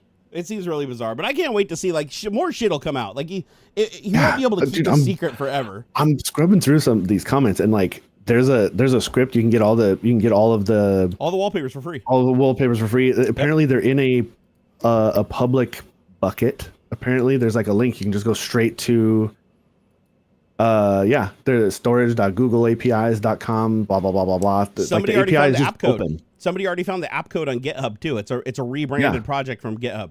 It's just crazy. And Marquez even said publicly, he said it's not. He fought against that. Marquez like, no, it's not. It's a completely bespoke. It's like, there's no fucking way, dude. And besides, Marquez, how would you know that? You're not a software developer. You're depending on these other people that probably told you it was bespoke. But no, they went and copied this shit off open source, called it closed source, and fucking grifted you, bro. Yeah, I'm literally checking out this script to download the file right now. yeah. Hey, bro, hook me up later, would you? I had to install Node.js and stuff, but it's like right there. It's just and it's done. Dude, that's so funny. Hey, I just got a cool idea, and because on my Twitch stream I do this where I do a punch in. Like I have a thing where I can like punch in on faces, like when you're like talking or doing a monologue or something like that. So what I was going to do is I'm going to copy the main scene and I'm going to reproduce it. So I'm going to say duplicate main scene in OBS. I'm going to call this punch. Yeah. See, that's part of the weirdness to me is like a wallpaper app of all things. A wallpaper. Like I could see where he might come out with like a cheap game, some kind of weird gotcha thing, or some sort of like your or tech news aggregator or something, right? Yeah. Oh man, that would be great. Become a source for tech news, and you pay $1 a month or something to get like this curated articles and stuff. Like what? Actually, that would be a great. That'd be a great one. That'd be a great idea for some of these tech tubers to do, and especially in Marquez, he's got the sort of the clean pro sort of reputation where he could have like a network. You know what I mean? It would totally fit. It would totally fit. And you bring in you bring in experts, like you bring in a car expert to do car reviews. You bring in a fucking, whatever, just an experts and stuff to do the reviews. Yep. That'd be interesting. Look at your screen. Watch this. Ready? Watch. Punch in. Punch out. Punch in. That's pretty cool. So now we got a game similar to I didn't even know iJustine had a game, but yeah, something like that where it could be something just stupid enough to where like you got to crush the bad products. You just tap on the bad products as they come falling down the thing, or it's just so weird. It doesn't fit. I mean, People I were can't asking where he gets his wallpapers, so he made an app for that small percent. That's dumb. Dude, what do you mean? Where do you get your dumb. wallpaper? He doesn't get his wallpapers from an app that doesn't exist. It's just dumb. Oh, man. Dude, here's the thing I want to know, though, and you might know this because you've been reading a little bit on this. That public location where you can download the wallpapers, is that their actual server and they were just dumb and didn't secure it? Or are they actually just linking to somebody else's storage of public wallpapers? No, this link, the link is literally, well, here, I'll just paste it. It's storage.googleapis.com/panels-API. Panels is the name of the app, /data/2024 0916, which I think it came out on the 16th. Okay, so they're actually using Google storage. Like they're actually using storage associated with their app. Okay. Yeah. Fair enough. And then it's what I'm seeing here looks like XML, a big thing, and it's just got panels-cdn.imgix.net/static/artist/adamolina.jpg, and there's just links. Like, I bet if I just paste this link, it'll bring up the picture. I have a question. How many people do you think have just hit that link Sig with like invalid. 10,000 VPNs downloading it just to push up the downloads? Because you got to pay for every megabyte downloaded from those app stores. You got to copy the whole thing in the quotes. I kind of wonder, is it anybody in chat like that's with a me? profile Like, picture. how many people do you think just hosed that server, downloading that wallpaper thing 900 trillion times just to run up the bill? These are profile pictures. Be like, Marquez, you know all that money you made from those $50 subs? Well, you just lost it in 15 minutes. Yeah, right. You got to send it all to Google now for storage, because I'm pretty sure they charge. Like, they only give you so much storage, and then they charge after that, especially for payouts. Okay, so a bunch of these are profile pictures at the start, at the top of this XML thing. Static artists. Oh, here we go. Here's one. Adam Molina, Snowy Mountain A, JPG. Let's see what this looks like. And Adam Molina, that sounds familiar. Oh, yeah. Dude, this is ridiculous. This is straight from their API. And it like opens it. There's like a beautiful snowy forest picture. Oh my God. And look at that link. It's straight from their content distribution network, panels-cdn.imgix.net. Yep, I just went there. Yeah, it's just one of the This is just one of the wallpapers. Yeah, dude, that wallpaper straight from. That is a shitty quality wallpaper. Did you zoom in on it and look how many compression artifacts there are? Nah. Well, maybe that's not the high res one. Oh, okay. You know, there's a B. There's a Snowy Mountain B one too, so maybe that's better. So who is Adam Molina? I don't know. Because I'm guessing Adam Molina might be the developer that took Marquez for a ride that he's wishing. No, it just this alphabetical. It's alphabetical. It's just that the first one at the near the top of this XML file. It's, is this like the author? Is this like a folder of the author of these I think so. particular wallpapers? Yeah, I think so. Let's see. Mo World's like, don't give me ideas. Hey, I'm not giving me ideas they don't already have, bro. They already have them, I'm sure. Trying to fix our little punch in here. Yeah, so here's a high res one. I think technically this is probably frowned upon, but it's out there publicly. He's not deleting comments on his Twitter. You guys could just go look at this and find it yourself. This took me literally the 10 minutes that we've been talking about this. I found it. Bro, sometimes you just got to do some frowned upon things, you know? Sometimes you just got to do a couple frowned upon things. It's like in the name of science. I'm trying to like center my head here without it like going. It's just silly. I'm like, I don't know anything about app development these days, but like somebody within the last like 2 or 3 days, not even, like he announced this on the 23rd, and then literally within a day somebody is like, the panels app is very poorly made and all payments are verified on client side. Links to the wallpapers are preloaded right after the app is launched. All you need is basic MITM skills to get them for free. The file with links isn't authenticated or protected at all. And then they've got a link to the API thing, which is the big XML file that's got all of the freaking file names in it with a bunch of links and stuff. And that's literally it. Search for DHD to get full resolution files. And like, it's just there. It's like this thing was slapped together. There's less than 24. There aren't specific timestamps on the Twitter stuff, but so yeah, I imagine it would be less than 24 hours. Somebody who's going to do this is going to download it and start poking at it immediately, because that's what That's what people do. So wait, how do people publish wallpapers to this app? Like these are folders of people's names. No like idea. how the fuck did how did he choose these wallpapers, and who gave him permission to like put these wallpapers in his app? Because he doesn't sell them yet, know. Like as far as I know, there's no method for the wallpaper people to make money yet. He said that's like a later thing, right? Yeah, I guess so. There's a Google form. It says if you're an artist looking to join and drop wallpapers and panels, get in touch with us. That was on the 23rd.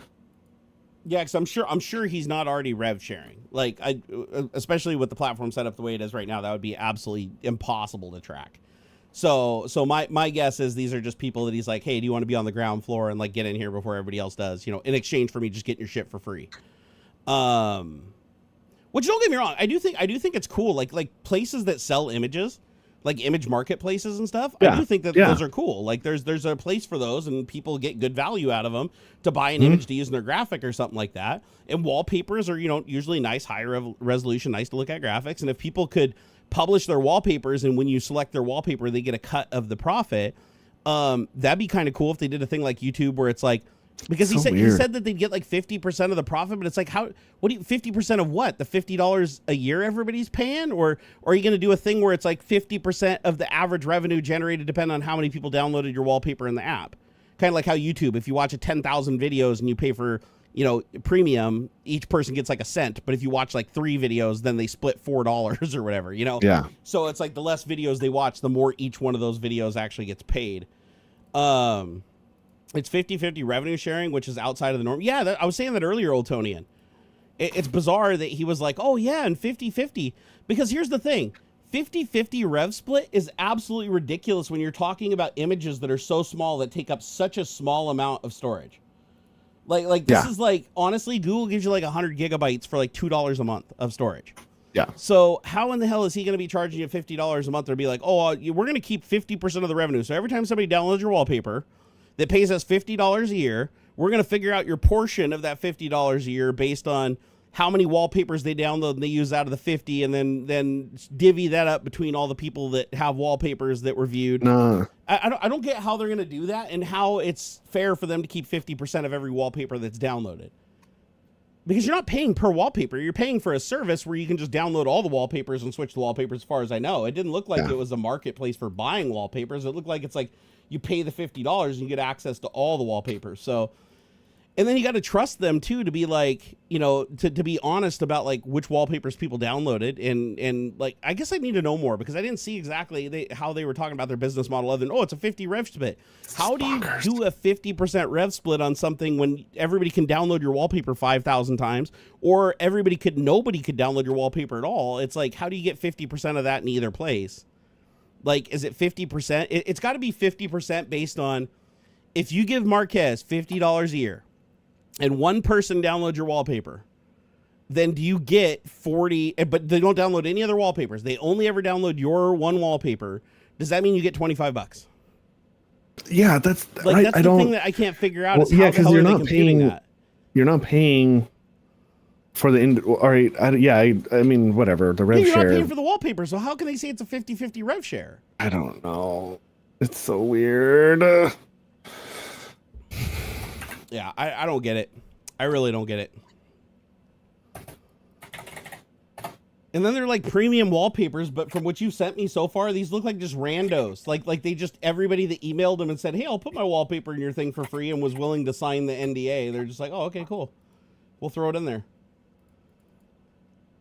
I'd like to find the link where I could download every single wallpaper, though, because I want to go through it and see like how many of the wallpapers are like super duper low res, like 480 by 500 pixels, like repurposed memes that people sent to them and claim they owned them when they don't even own them. Like, did they even check to make sure that that these are original works? You know how many people download shit and re-upload it as their own? Yeah, that's a big part of it too, right? It's just, it's crazy, man. I don't understand. Yeah, there's literally marketplaces on the internet where that sell art, and you can go to those things and you scroll the pages, and then you look at every third image as an image you've seen before, and you know who uploaded it, or you know the story of how it came about, and you're like, is that the guy actually selling his own thing? No, they have no idea what that fucking site is. It's just somebody else just checked the box and said, yes, this is mine. And they're like, oh, what's the worst? I just get banned? I get banned after they pay me like thousands and thousands of dollars? And then what happens is people buy the artwork, think they have the rights to it, And then they get banned off a platform because they get DMCA'd by the actual owner. And then it's like, nope, it's your fault. It was your job to verify. It's like I downloaded from a platform that verified ownership. And it's like, oh, that's not good enough. You have to verify it yourself. I don't know, man. I don't. Yeah, it's just this seems very weird, bro. It's super weird. I don't get it. What other topics do we have? I don't know. You got to get out of here sharp at 2, or can you guys spend a little more time? I should. No worries. If you got to get out of here, that's fine. You want to do a wrap up and tell everybody where you're going to be, what you're going to be doing? Yeah. I mean, I'm AuxxZillary everywhere, and I'll tell you what. Before you leave, let me go take a piss. How about that? You talk to him. I'll go take a piss, and I'll come back and take over. Sounds good. Yeah. This is weird, man. This is sometimes I guess it's like beauty. I don't know, man. I don't understand. I don't get it.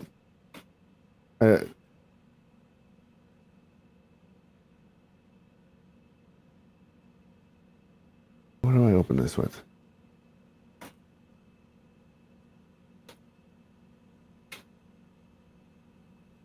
And then punch in and punch out. Right? Yeah, it's weird. Oh, I guess sometimes when you get too big, you start making weird choices, making weird decisions. I don't. Did you say make good choices and good decisions? No, it's just I don't know. You get big enough, you start making weird decisions. Yeah. 'Tis true, sir. 'Tis true. Oh, he's typing now. I was robots just to take over your bowel movements? I was just answering a question. Hey, Bradley Smith, they're already taking over cleaning up the bathrooms. So janitors are already out of jobs because companies are releasing janitor bots. I'll tell you guys about it after Aux takes off. Yeah. You know what I just realized, though? I didn't create a graphic for just me. So when you leave, it's just going to be a loading icon over there for the rest of the stream. That's fun. That'll be cool, though. It'll be fine, though. Yeah. Well, I missed it while I was pissing. Yeah. What are you doing this weekend? Anything fun? Oh, we might go to my lady's high school reunion. Maybe 20-year high school reunion. Maybe that might be fun. But if not, maybe we don't know. It's what it is. But if nothing else, we'll meeting up with some friends and stuff. Gonna do a haunted house thing around here. Yeah. And then, that's cool, man. You got to enjoy what house you can, stuff. what you can. Yeah, and then I got house stuff. Winter's coming, and also I gotta cover the AC box and start picking up leaves outside and that kind of thing. It's actually a good point. I need to do that with my AC downstairs too, because I don't want to. One year I didn't do that, and I got super fugly, dude. Super fugly. Yeah. Oh, I got filters to change and that kind of stuff. All right, bro. Yeah, right on, everybody. Like I said, I'm AuxxZillary everywhere. Just look into some of the comments on this Marquez Brownlee stuff, and somebody even in the chat was like, "Yeah, I found a Google Drive with all the wallpapers. Took me 20 seconds." This is gonna be weird. Yeah, it'll be a real over on X too, because I want to know more about what you guys think about this moving forward. Oh my! Thanks for the 750. What is that? Kroners? Is that Czech kroners? $33.31. Yeah, man. Hell yeah! Get them Czech cronies, man. Coruna. Thank you very much. Right on. Here, you know what I'm gonna do? I'm gonna give him the top spot too. Here, I'll give him ASCII wieners. There, I replied with ASCII wieners and a love emoji. Nice job. Put a topic text box there when Aux drops. Oh, that's not bad. That's a pretty good idea. Thanks for the birthday wish. Yeah, happy birthday, Mo World. Right on. Happy birthday, Mo World. Congrats on another lap around the sun. Although, I mean, hey, Mo World, you're not related to Mo Vlogs, are you? I'm just kidding. All right, get out of here, bro. Bye, everybody. Peace out, where's the right clicker? This one. Okay. Peace out to my friend. Peace out to my friend. And now we get to look at that. Here, let me see. I gotta fix my little local camera box. Let me scoot this over. Here we go. Now it's not bleeding through everything. Oh man. You know what? I think I have an idea. You know what we're gonna do? We're gonna go into my photos folder. Oh damn, bro! The goal Martin has been tipped defeated. $40.11. Woo! Getting to that goal. Woohoo! Bro, Martin. Oh my God.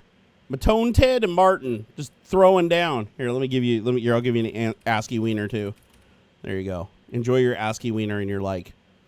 You guys are awesome. I appreciate it. That was like an ultra random goal I put in there and we hit it. That's awesome. I love you guys. All right, what I'm going to do is I'm going to go into my pictures folder. You guys are probably wondering if you haven't watched Tech Talk in a while. Sorry. I didn't sleep. I didn't go to bed last night. Pretty typical for me lately. Come on, brain. Just work a little while longer, I promise. I'll feed you later. What was I doing? Oh, yeah. Everything looks different on the stream now. I got all the events working again from Stream Elements. It's now talking to my YouTube channel again after years of going back and forth with them, getting nowhere fixing stuff. Finally, I figured out how to get it fixed. So we have events. We can update things. You can see, we can see how many new members we have. The top super chatter, newest member, total super chats is broken. I got to fix that later. Latest super chats, top super chats. I still have to add in all the streamer bot integrations that I'm going to do, including controlling lights on, lights off, camera pans and zooms and all that stuff. I'm doing it in layers. But yeah, this is the first time in a long time that Tech Talk has actually had like actual functioning things that look nice and somewhat pretty.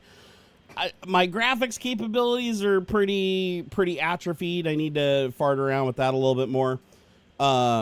Because the graphic I created there was in Krita, which is like a free version of Photoshop. Like, think of Krita like Photoshop that's free. Anybody can use it. It's Krita if you want to look it up.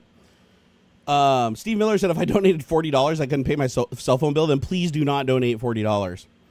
The rule is do not donate anything that you can't wipe your ass with and forget about. Because I don't get me wrong, I desperately need money to survive, but not at the cost of other people not surviving. That would actually just make me feel terrible. All right, so we need to find a deep fake of Aux. I think I have some AuxxZillary deep fakes laying around. And we'll just go ahead and stick a fake, like whichever box when the person's gone, we'll just put a fake image of them in there. So the question is, do we want Aux is a naval officer? Do we want Aux is a giant muscle-bound lumberjack? Oh, I think I answered my question. All right, I found the Aux for us. Okay, so let me move this over here. Boop. Okay, that's the Aux we're going to go with. All right, let's take this. We're just going to stick this in this little box right here. There we go. This should get us some new viewers, huh? All right, and then let's see. You grab that. Let's push that up there. And then I got to move it behind this. Oh, but in front of the loading graphic. Okay, hold on. There we go. All right, cool. All right, cool. Actually, should I put the loading graphic? Should we have the loading graphic still in front of him spinning? Like here, where is it? Loading. Where is loading AuxxZillary? There it is. There we go. So here, I'll shrink it down. I think it's too obnoxious. We'll just stick it up there in the corner so it'll look like he's always buffering. There we go. We got Aux in there. Am I sure that's Aux? That's Aux on creatine, baby. Actually, we could probably bring in here. Let me see. Let me label that before I forget what it is, because I don't want to get my scenes all messed up. Here, right click, rename, AuxxZillary AI buff guy, and then let's see. Hold on, I got some other Aux deep fakes here that we can use. I've got. Let's see. Is this one good? Is this one any good? Let's see here. Let me see which one. I'm trying to figure out which one looks most like Aux. Because I got one that looks like Richard Rollins. I've got one with a bunch of facial tattoos. I got one where he's holding a stick. Another one where he's holding an axe. Here, let's try this one. Here, I have an idea. Let's do this. All right. So what about this one? Which one do you guys think is best? So let's click this one. So we got this one. This isn't bad. I say we just do a whole bunch of them. You know, you can never have too many, right? So let's see. So there he is, a little bit on the chubbier side. Let's rename that to AuxxZillary AI Fat Buff Guy, and then I'll put that right above the other one. There we go. Perfect. Now we can switch between them. I love it. Oh my god, this is great. He actually does look like Luke. He does look like Luke from LTT. He totally does. Unfortunately, you can't use the text to talk on the pic. What, Sam? Unfunly can't use the text to talk on the pic. Not sure what that means. Let's see, what else have I got to do? How about one with a tattooed face? Do you guys want to see like super tatted out? I also got a ginger beard version of him. Here, let's try this one. This one might be kind of cool. Here, let's give this one a try, shall we? How's that? Got to shrink it down. It's a little too big. Beep. This is like Aux straight out of prison. That's prison Aux. I'm gonna even rename it. I'm gonna rename it to Prison Aux. Rename Prison AI AuxxZillary. There we go. Then we'll move that into the background. There we go. Make his mouth move with the TTS using wave to lip. Dude, it would take a bit of work, but I could totally do that. Yeah, I can't use text to speech. I'd have to. Actually, you know what I could do? Like, I can't do it during the stream because it would take too much time and effort. But offline, I could do the thing like they do in South Park, where I cut his head in half. You know, like the Canadians that are stereotypical in South Park, where they have the flapping heads. Cut him across the mouth, and then what I could do is just tie him into, basically use Python, write a Python script that listens to the audio waveform, and then based on the waveform, how high the waveform is, move the lips up and down so his lips just kind of go like this while the TTS is talking. Like anytime the TTS talks, it'll just like move its head and make it flap. Thomas Webster said, do you still have bat knife? Hell yeah, I got it. Do I still have bat knife? Shit. Does bear shit in the woods? Come on, man. Of course I do. Come on. Do I still have bat knife? Fuck, bro. Fuck. Let's see. Where's the super chat gold bar thingy? Wait, what happened? Did something else just happen? Did I not hear it? Wait, what? Hold on here. Hey, Martin, did you just tip again? What the hell just happened? I didn't hear anything, but I saw a thing pop up in the browser. Or was that a while ago? Shit, I don't know. Here, where is it? Super chat gold bar. Settings. Let's see. Can you change it in advance? What if I make it 250 and click save? What happens? Haha! New goal established. Such a stinker. I wish there was a way that I could refresh that without killing chat every time. I don't like that it actually kills chat every time I do that.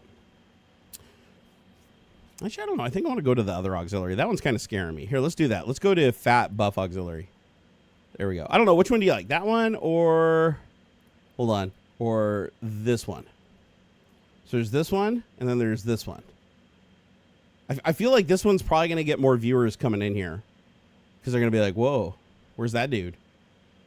I'll just tell everybody that that's the before and this is the after. Oh, I got to make the same changes to the punch-in, too. I didn't even think about that. But the cool thing is I can just copy all three of those images. So it's prison auxiliary. Okay, I'm going to copy those. I'm going to drag those over to punch-in. And then I'm going to paste them into punch-in as reference. And then I'm just going to move them down behind video like so. So now I've got auxiliary video camera, which is missing. Oh, I also have to fix the loading graphic. Hold on here. Put that up in the corner. There we go. And then I think I have to move events. No, the events should still be on top. Okay, that's cool. So now when I punch between these, boop, boop, boop, boop, boop, boop. Oh, I noticed the loading graphic is missing. Where did the loading graphic go? Loading Barnacules. Oh, I hit it. Okay. Oh, it's not the right size. Darn it. Let me shrink it down. Get them in the ballpark. Not quite. Little smaller. I'm sure there's a better way to do that. It's close enough. All right. I just like to see how many of these things I can actually get working. By the way, if you guys are new here, hit that subscribe button. Hit that subscribe and that like button. I'd really appreciate it. Plus, if you hit the subscribe button, we've established that you show up right here. You see this little bar down here, the little red bar? See down there? That shows subscribers. Whereas over here, it doesn't show subscribers. It shows them there. So if a bunch of people start subscribing, it'll push everybody else down and it'll have your name and subscribe. So there you go. There's your reason for subscribing, because you can immortalize yourself in a vlog on screen as being a subscriber. And then if you hate me, you can just unsubscribe.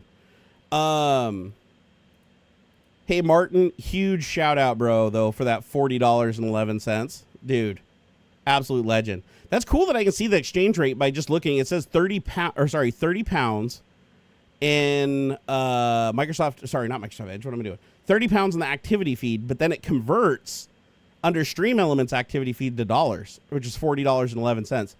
I think that's cool that it actually does the conversion. So now that I have it side by side, so now I can see the native currency and I can see the converted currency. And I think it does the conversion. I noticed, like, Martin, see how it says $40.11 under latest super chat and top super chatter for the session. I believe that it converts everything to US dollars, but I wonder if there is a way in Stream Elements to have it still show like what the original currency was. Because it is kind of cool when people see that, because like some people do like Czech crowns and it's like, oh, 1,000 Czech crowns. And they're like, oh my God, somebody tipped 1,000. It's like, it's like $5. It's kind of cool to see that. Let's see, go back to layers. I think I've added all of the things they'll let me add. So I've got the stream chat. I've got seasonal and charity. So seasonal, you got World Cup widget, holiday decorations, all you need is love, let it snow, trick or treat, lookout ghosts, static customs. I can do text, image, video, asset rotator, or slideshow. Oh, I didn't know you could do that. That'd be kind of cool, because then I could put Aux in there and have it like rotate the Aux images while he's gone. What is that? SE merch products rotator? I don't think I have any SE merch products. I can also do custom widget. It says build custom widgets using HTML, CSS, and JavaScript. So if I add a custom widget, I wonder. Here, let me go do a quick look while I'm here. I'm gonna say, okay, so let's see here. Stream Elements custom widget. I want to see if somebody actually created a custom widget that I can just cut and paste into it that does something cool. All right, so let's see here. Advanced bar rotator. This is an all-in-one rotator, fits all your needs. Enable to display lots of information Thomas without taking up Webster tipped $13.37. Na-na-na-na-na-na bat knife. Na-na-na-na-na-na-na bat knife. Bat knife. Na-na-na-na-na-na-na-na-na-na-na-na bat knife. Woo! Woo! Yeah, brother. Yeah. Thank you. I appreciate that so much. Thank you so much for the 10-pound ruse there, Thomas Webster. You absolute legend. You absolute legend. Let me go ahead and reply to you. I'm going to give you a little 8 = D --. And then M. Vermirion, thank you for the €11.99. Absolute legend. Absolute legends, these people are. $1 is equal to 3,681,954 VEFs. What country uses VEFs? I watched a Grand Tour episode recently. Actually, it was the last Grand Tour. It was the finale Grand Tour episode where they were in a country where they had billion-dollar bills. Billion-dollar bills that were worth like less than $1 US for $1 billion of their currency because of hyperinflation or something like that. Bat knife sending you back 10 years. No, bat knife, bat knife. No, bat knife. No. Dude, this thing straight up give you like tetanus and cancer now. You do not want to get stabbed by that. This is a shank. That's a shank you don't come back from, my friends. That is a shank you do not come back from. No. That shank don't kill you. That shank gonna take you downtown ground and pound, you know what I'm saying? Let's hear Venezuelan Bolivares. Damn. In OBS, you can do a slideshow and just have a folder. Oh, I didn't know that. Wait, oh, serious? Okay, hold on. If that's true, we got to try that. Okay, so let me go into the folder. So I'm going to streaming. I'm going to go to YouTube, TikTok, go to images. I'm going to create a folder. I'm going to call it AuxxZillaries. And then I'm going to go get all the auxiliaries, because why limit ourselves now, right? I mean, we might as well. We got them all. So let's copy them all. Okay, those are all the auxiliaries. Go ahead and paste those into the auxiliary folder. All right, let's see if we can do this. So if I go into main, let me disable those. I'm going to add a new image overlay. So hold on here. Add.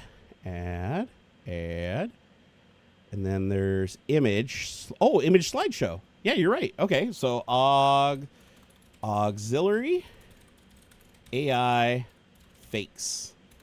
And then click OK. All right, visible. Okay, so always play even when not visible. Slide mode, automatic. Transition, we'll do a swipe. 2 seconds between swipes. I'm going to do random playback in 1920 by 1080, and then for image files, I'm going to add a directory. Oh, wow, you can add multiple directories. This is actually cool. I didn't even know this feature was in here. Thank you for letting me know about it. This is pretty damn cool. All right, so we selected the auxiliary folder. There we go. All right, it looks like it's already working. Although I want to shrink this. So we'll go like that. We're going to drag it up, open to size here. These images are all different sizes, so this is probably not going to work the greatest. But we'll get in the ballpark. Okay, I think that's probably good. Let me go ahead and crop in the sides. Stand by. Okay, the sides are cropping in. There we go. Cropping them in just a little bit because we're going to cover them up, and then I'm going to move it to the back below the stream elements thing. And then right here, like that. That should cover it now. All right. Hell yeah, that's way better. Oh, this is great. Oh, this is great. Although it's flipping too fast. Here, let me check the slides. We'll do 10,000 milliseconds. I think 10 seconds is good. And then for the transition speed, I want to make it slower. So we're going to say like 1,500 milliseconds for the transition. All right, here we go. Now it'll be 10 seconds between changes. Oh, that's brilliant. That is absolutely brilliant. Hey, Alejandro, Angel. Yeah, the Bat Knife is totally a classic song. There was a time where I was actually like upset that everybody wanted me to do the Bat Knife song all the time. Like anytime I'd go to any event, everybody would be like, no, Bat Knife, do the Bat Knife thing.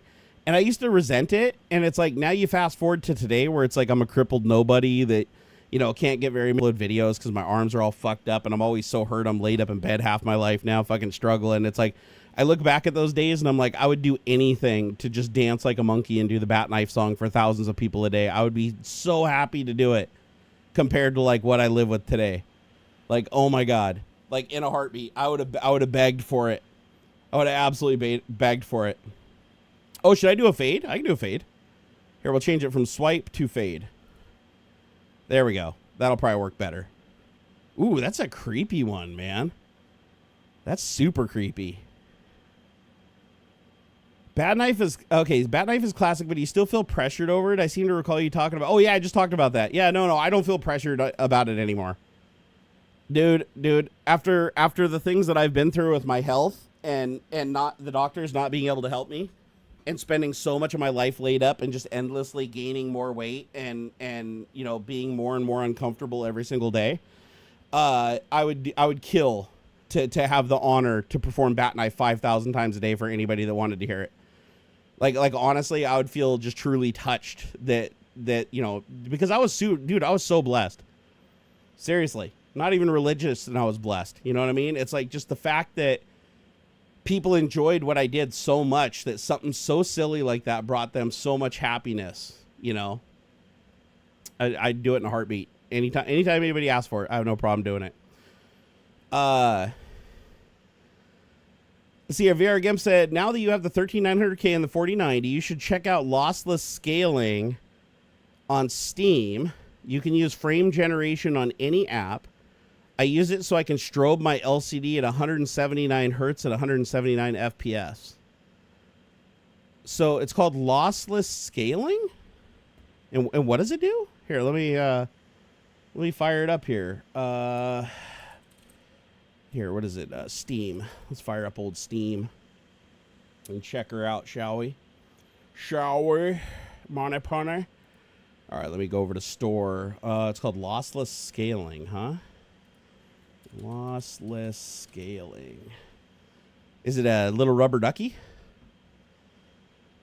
All right, lossless scaling, all-in-one gaming utility for scaling and frame generation. Okay. Allows you to scale windowed games to full screen using state-of-the-art scaling algorithms, as well as using machine learning-based proprietary scaling and frame generation. Let's see here. The latest features allow you to use lossless scaling to generate additional frames in games that do not have such support. Oh, so this can take like emulators and do AI frame insertion to make it like super smooth. Oh, that's cool. How much is it? Is it $7? Actually, that seems like a pretty good deal for something like this. I shouldn't be spending money, but you guys have been super generous today. I mean, I get to, well, YouTube's got to take its 30% from that or whatever before I split it with Aux, but that's still plenty to be able to buy lossless scaling. So you know what? I'm going to buy it and I'm going to play with it. I haven't bought anything on Steam in forever. So let's see. Okay, so pay for my account $6.99. I don't even know if my card on file is good. I haven't bought anything on Steam in probably a year or two. Okay, let's see. So view my cart. $6.99. Continue to payment. All right. Do you want to pay with PayPal, credit card? Oh, I can't just pay with whatever's on file. Let me try using PayPal. Oh, I'm not logged in. Let's see. Actually, is it? Shit, I don't even remember my PayPal creds. Hold on, let me think here. Is it? I gotta open up something here.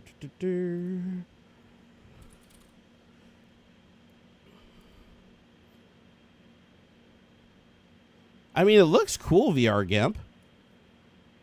Like I absolutely love the idea of doing AI like frame generation. I think that that's super freaking cool. Let's see here, PayPal. Man, I hope PayPal has some money in it. I don't know if it does or not, honestly. We'll see. If I don't have any money in a PayPal account, I might wait. Okay, remember? Yeah, that's fine. Okay, next. Oh, I don't have phone link open. I closed it earlier to try to solve the microphone issue. All right, hold on here. Gotta have 800 levels of authentication because I was hacked once. All right, use balance, then go to card, agree to continue. Here we go. You got to pay taxes? Do you seriously got to pay taxes on a digital purchase? Since when? I earned Steam. What are Steam points good for? I've never seen Steam points before. It says I get 762 Steam points from this purchase. Okay, well, tax is only 63 cents. Okay, so $7.62. Honestly, for something that can do cool stuff like this, that I mean, now that I've got a fast graphics card and a CPU that was given to me by like some amazing people in my life, I think I can spend $7 on something cool to showcase said technology. All right, I've got it. I've got it, my friends. So now I need to go get hold on, what was it called again? Frame something? Frame duck. What did I just buy? Man, my brain is so shitty. What was it called again? Let's see. Scroll up. Scroll down. Let's see here. VR GIMP.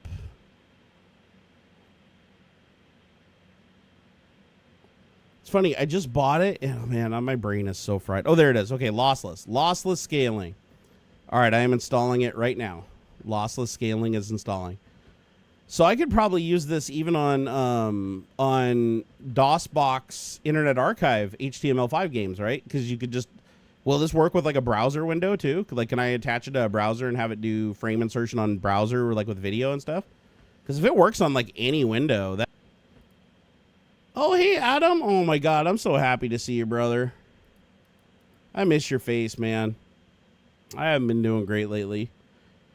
Adam said through, looks like the Unify network upgrade for Aux fixed his connection problems.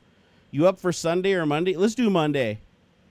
Let's do Monday. I didn't sleep at all last night. I tried to get to sleep and I couldn't get to sleep, so I was up, and then I ended up keeping Ms. Barnacules up with me, so she's sleeping right now. She's finally getting a little bit of sleep, but I couldn't sleep, so she was tossing and turning because I was making noise watching TV and stuff. So I didn't sleep. So after this, I'm probably going to go take a nice long nap. But my hip pain is like pretty bad right now, and sadly I don't have my TENS device with me right now. But the pain's pretty much beyond 10's device at the moment. But yeah, Monday sounds good. I'd love to hang out Monday and retire the pfSense box, put in the Unify thing, and then I got to transfer.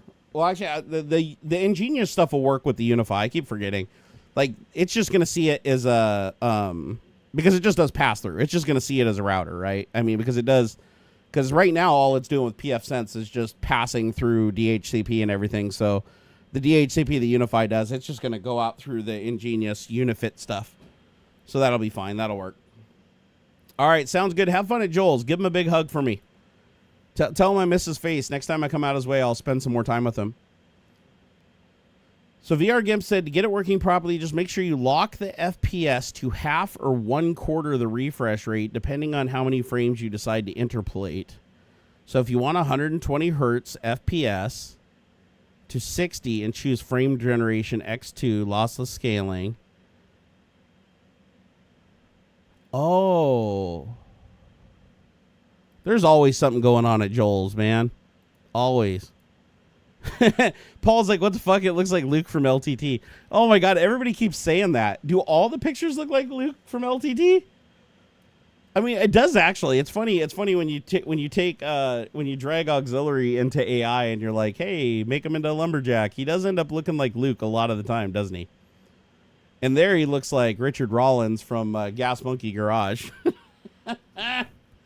Oh my God, it's so bad. Hey, how's it going, networking guy? It's always good to see you, bro. Man, I got all my bros in here today. That makes me happy. God, I'm feeling really nauseous today.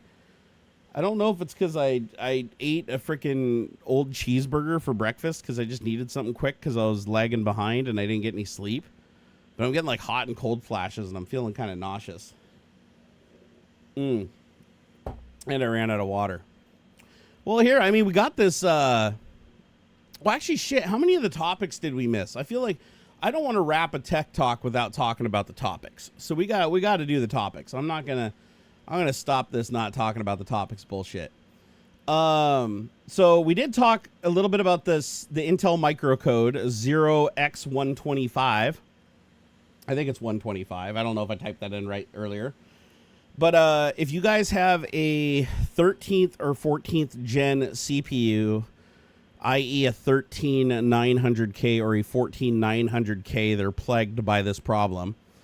And that is they have a tendency to kill themselves through overvoltage because of a bug that's partially shared by the CPU microcode and partially shared by the BIOSes on many motherboards.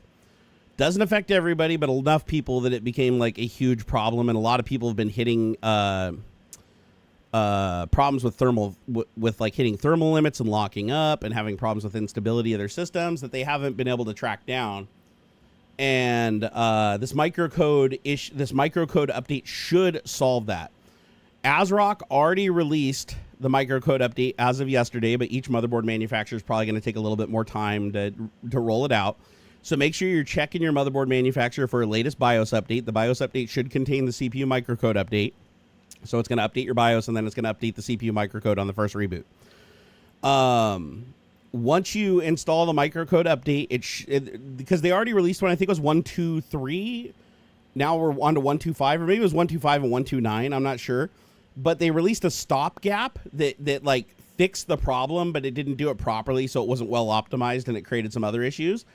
But the update that's rolling out right now, starting yesterday, that's the one that's going to be the final, supposedly the final microcode update. So again, if you have a 13900K or a 14900K, please go to your motherboard manufacturer's website, go look at the BIOS section, and see if the 0.125 microcode update for your CPU has been released. It'll be listed under changes of the new BIOS, the latest BIOS. And then download it and install that shit ASAP. Because if you don't, your CPU runs a really good chance of becoming more and more unstable and ultimately just frying and not working anymore. Hey, Joe Taji, thank you for becoming a channel member, my friend. Joe Taji became a Tech Talk channel member. Joe Taji celebrates 17 months of membership. Ooh, 17 months. Thanks for being awesome, bud. Oh, you're awesome. Thank you so much, man.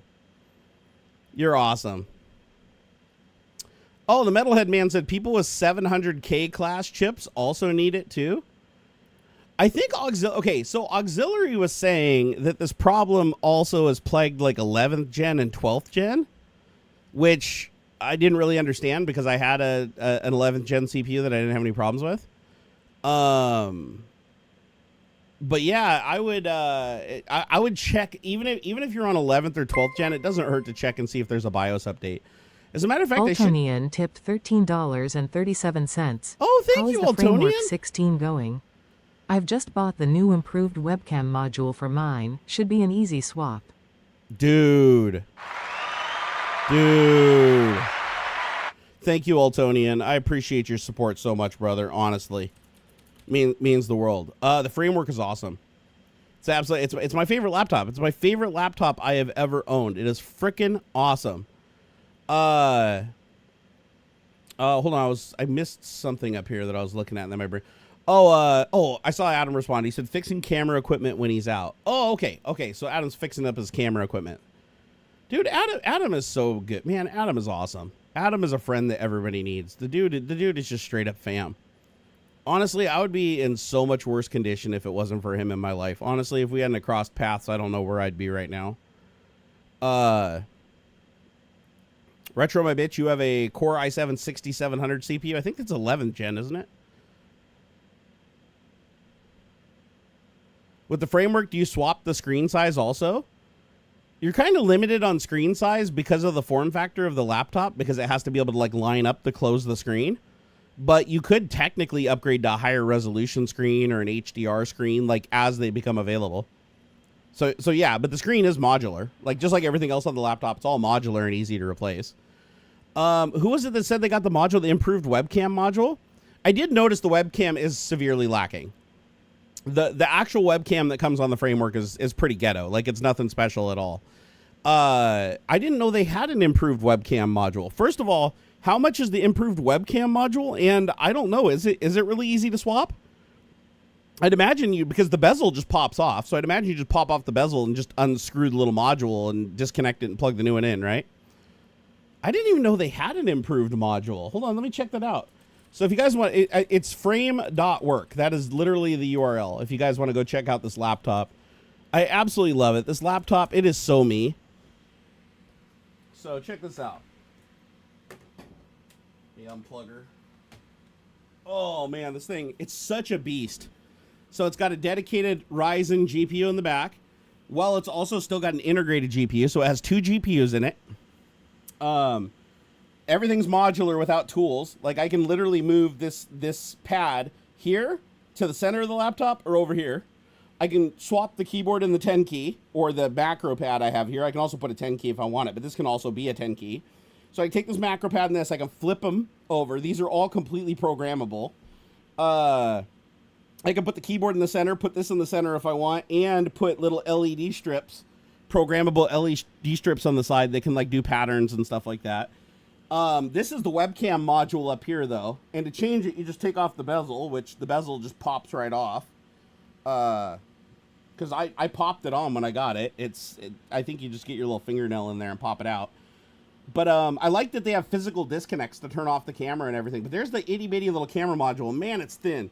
So I'd like to, God, I love it. It's so well built too. I really was not expecting this to be such a stout built laptop. Like it is not just insanely high speed performance. But it's built like a brick shit house. However, I will say that it eats battery like a motherfucker. Like if you are looking for a laptop that is like gentle on battery and lasts like 12 hours or whatever, I'm sure that on low power, everything, turn the screen down, you could probably stretch that thing to like maybe like 5 or 6 hours. But if you're doing anything that even remotely goes close to the utilizing the full power of that freaking Ryzen CPU and Ryzen DGPU, it sucks that battery down like you wouldn't believe. I mean, at full trot, it can pull over 200 watts. So, a laptop pulling 200 watts, right? The charges through USB-C. Pretty wild. Yeah, if you want battery life, get a MacBook, right? Get a, because, or anything ARM based. ARM is going to have good battery life. Anything that you get that's ARM, even Windows devices that are ARM are going to get great battery life. x86 is not meant for good battery life. Like, you have to do a lot of tricks to get good battery life out of x86. But I will say, I will say that the Framework laptop really won me over. Like, it really did win me over. It's incredibly powerful. It's not heavy. It's thin. The modular design is insane. Like seriously, everything on top is toolless.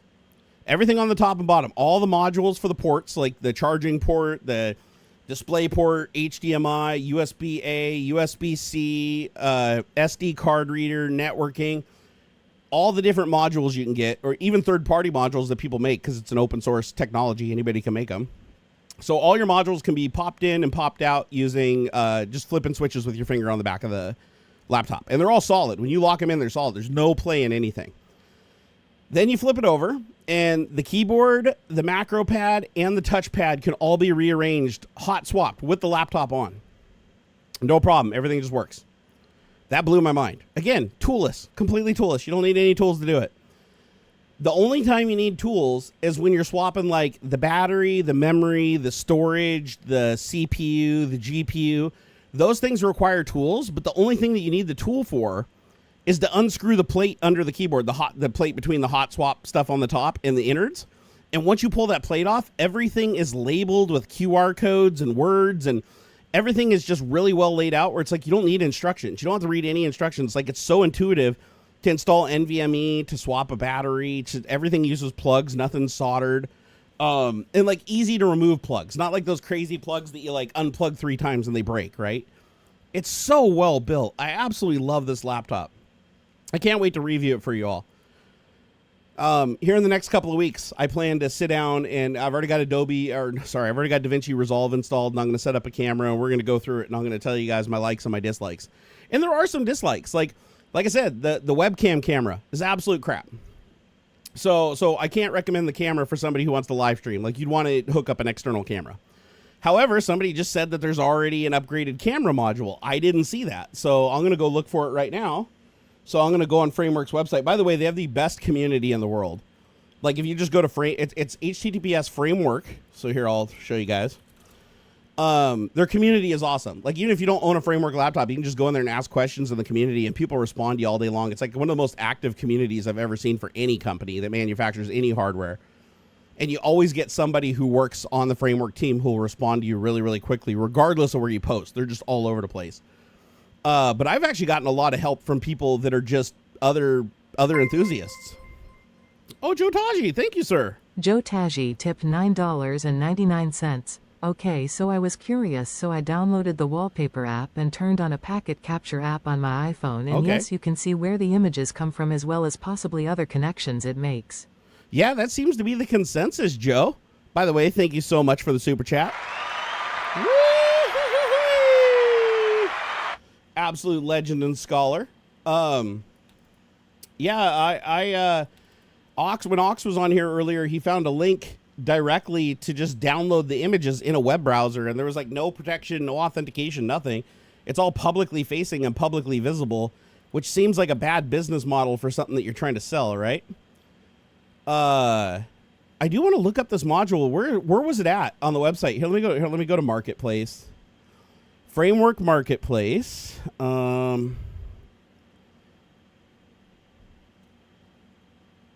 Oh, do they let people sell refurbished parts and stuff through the Marketplace?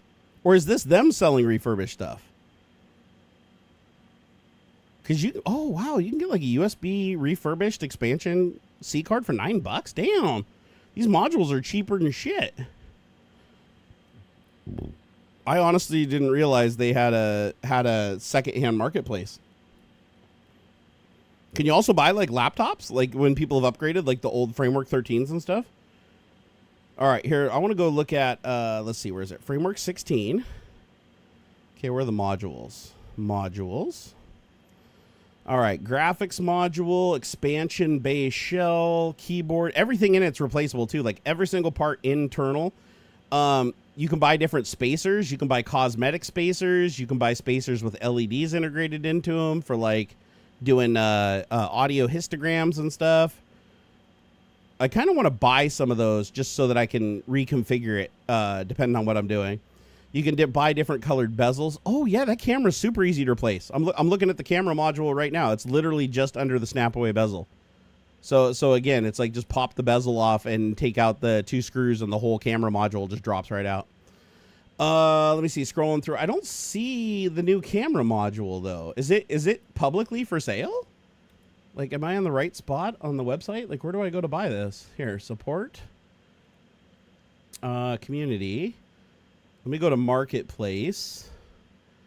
And then I want parts, merch, tools, software, memory and storage, expansion cards, framework laptop. Okay, let me look under parts. Maybe it's under parts. Oh, wait, can I search? Here, camera. Nope. Let's see, what is this? No, that's graphics module. Where did you get it? Where did you get the new camera module? Because it doesn't seem like it's linked from their website. Let me see here. Framework upgraded camera module. Because that's something I would actually like to update. Okay, Framework is partnered with Chicone to develop a new webcam module, ensuring that the advanced sensor is paired with an excellent lens. The module features a 5-element 2.0 f-stop lens with an 87-degree field of view. This upgrade provides sharper detail. Okay, here, let me click on the link. Let's see here. 2nd generation webcam module represents a significant leap forward in laptop webcam design. Okay. Oh, is this old? This is oh no, July 2024. Okay, that's not that old.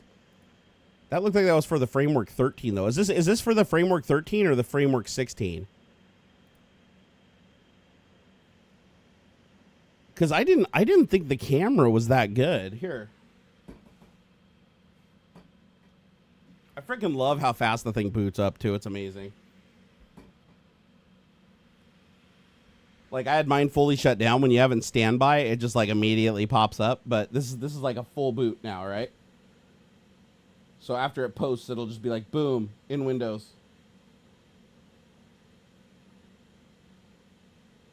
Oh, wait, it says it's sleeping. Hold on. Oh, there we go. It was sleeping.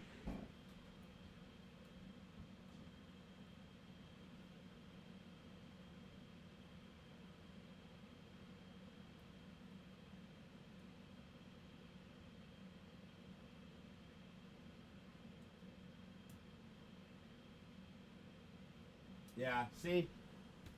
I don't know if you guys can see that, but it's probably kind of hard. But yeah, the camera is not great. Because I have a ton of light in here right now, and it's a very noisy image. I don't know why I'm treating it like it's a touchscreen. Let's see, camera settings. Let's see, okay, show advanced photo options, open camera settings. Yes. Let's see, brightness, contrast, sharpness, saturation. Where's resolution? Here we go. Video settings. Video quality. It's doing 1080p, 16:9 at 60 frames per second. Oh, actually, wait a second. How's it look at 30 FPS? Maybe 60 FPS just doesn't look good. Let me try 30. Here, go back. 30 looks a little better. It's not great though. It's probably hard to tell like secondhand looking through another camera, but yeah, it's really, I mean, it's enough to do like a Skype call or something like that, but I wouldn't live stream with it.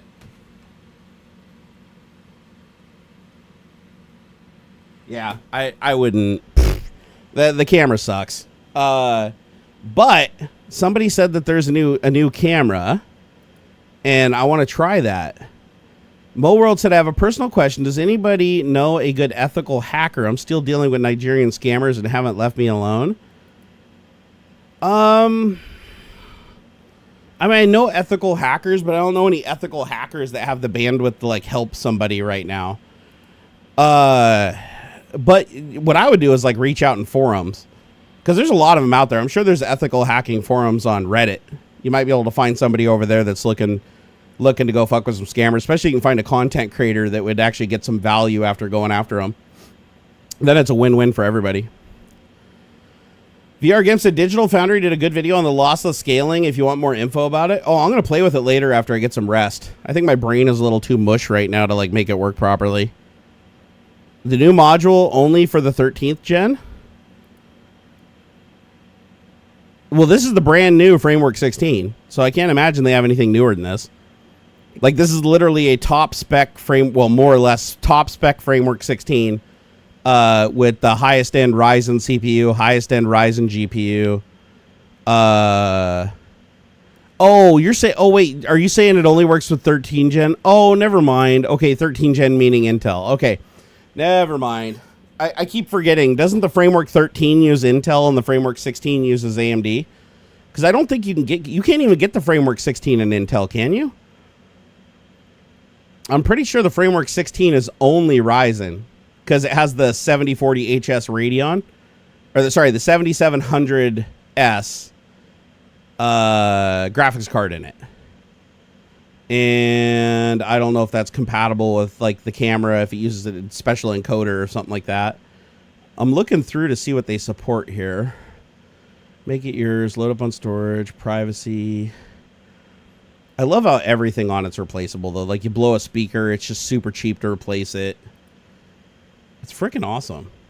Plus they have a new power adapter. I don't know if it's out yet, but they said that soon they would have a 240 watt USB-C power adapter. And I definitely want to get that because like right now it comes with a 180 watt power adapter, which a top spec laptop needs to still use the battery in tandem with wall power to get 100% on GPU and CPU at the same time because it pulls over 200 watts. Oh, the new module's only for 13th gen. Okay, never mind. Yeah, 16th gen does not have. I'm curious. I'd like to see the updated module for the 13.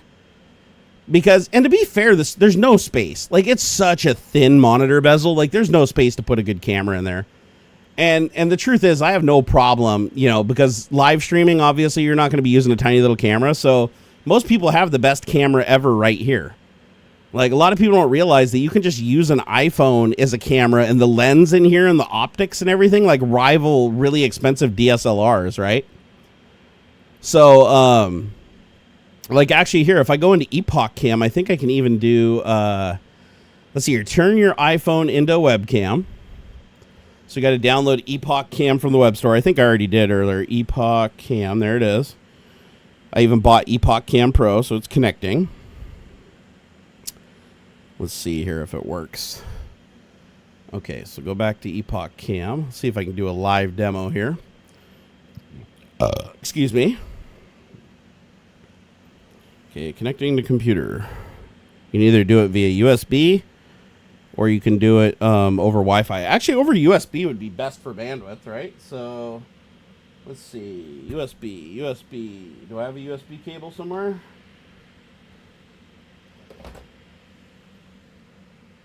Sorry, guys, if I seem a little aloof. Like I said, I didn't sleep last night, so I'm getting like hot and cold flashes and feeling really weird. So, I'm not exactly thinking straight right now. I'm just trying to find a USB cable. Oh, here we go. I'll use this one. All right.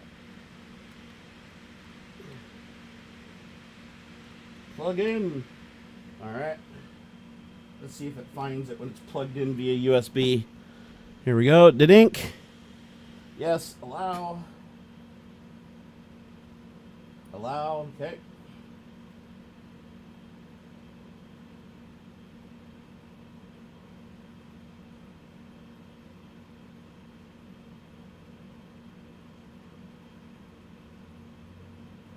All right. Well, I told it to connect the Epoch Cam over USB. I don't know why it's not. Let's see. Cam link. Turn that off. Effects prompter settings. Okay. Check for updates. Open automatically at login. Why isn't it finding it?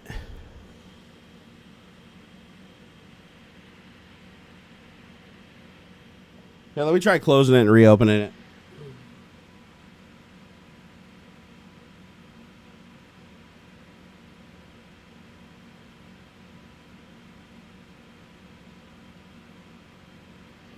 I think something's blocking it. It could be like by firewall or something. Let's see, desktop.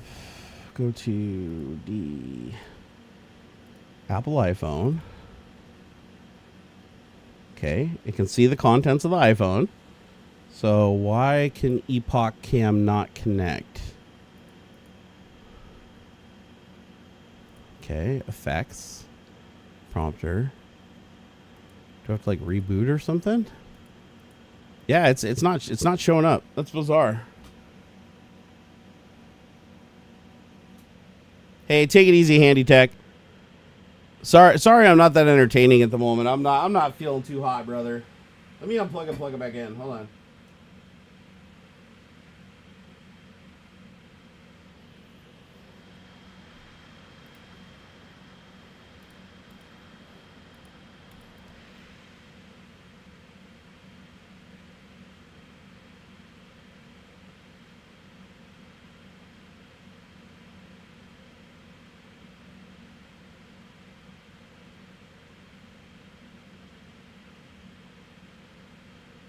Yeah, it's not working.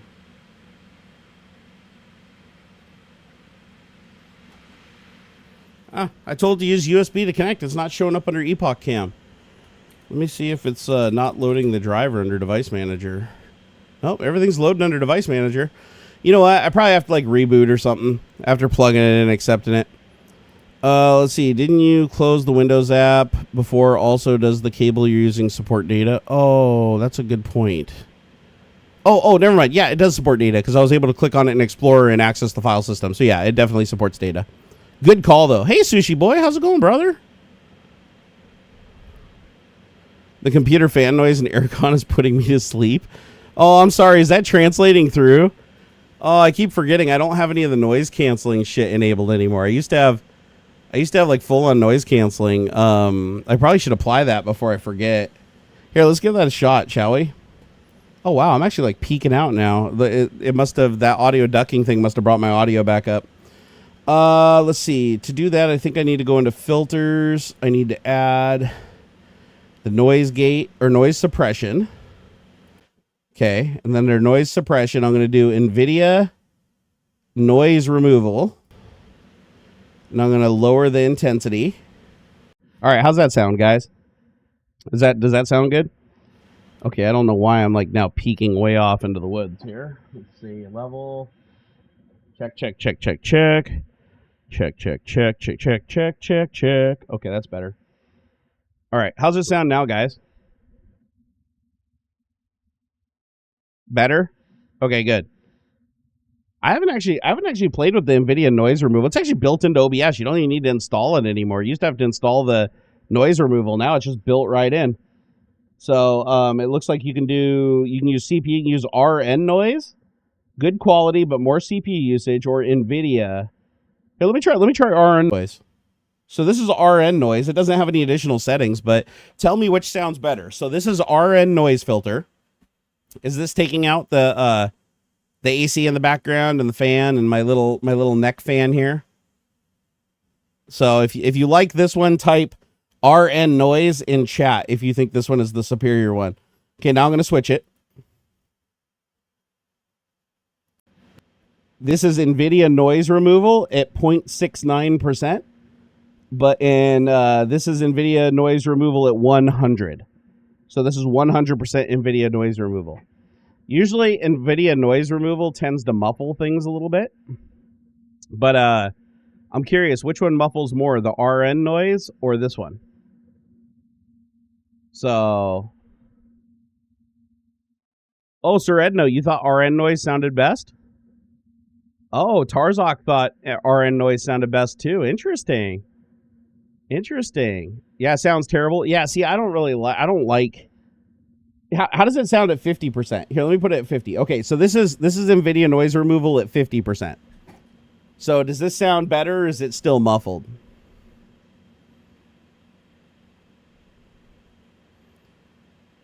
I like having good noise. I like having good audio quality. It doesn't make sense for me to have this really nice microphone and really nice DAC if I'm just gonna like muddy it up with a bunch of shitty filters. So yeah, everybody's saying RN noise sounded better. Okay, let me turn it on. All right, now we're back to RN noise.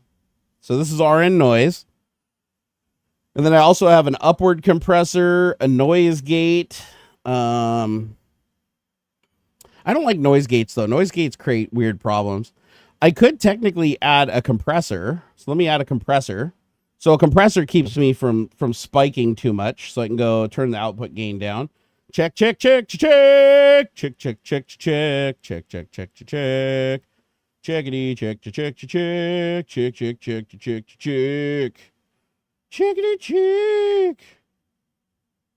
And then sidechain ducking source. So I guess I can put that in there. Oh no, how does that sound? So now I've got noise suppression and I've got a compressor enabled. Does that sound good right here? So with the compressor, if I get far away from the microphone, it shouldn't make it go down too bad. And then if I get really close to the microphone, it should still sound pretty good. Check, check, check, check, check, check, check, check, check, check, check, check, check, checkity, check, check, check, check. Way better? When you disconnect and reconnect your phone from the computer, do you get any bump, baws? Yeah, I did. I did for sure. All right, so RN1. Yeah, Paul. Yeah, I remember the RTX voice video. That was so crazy, man. That thing went so viral.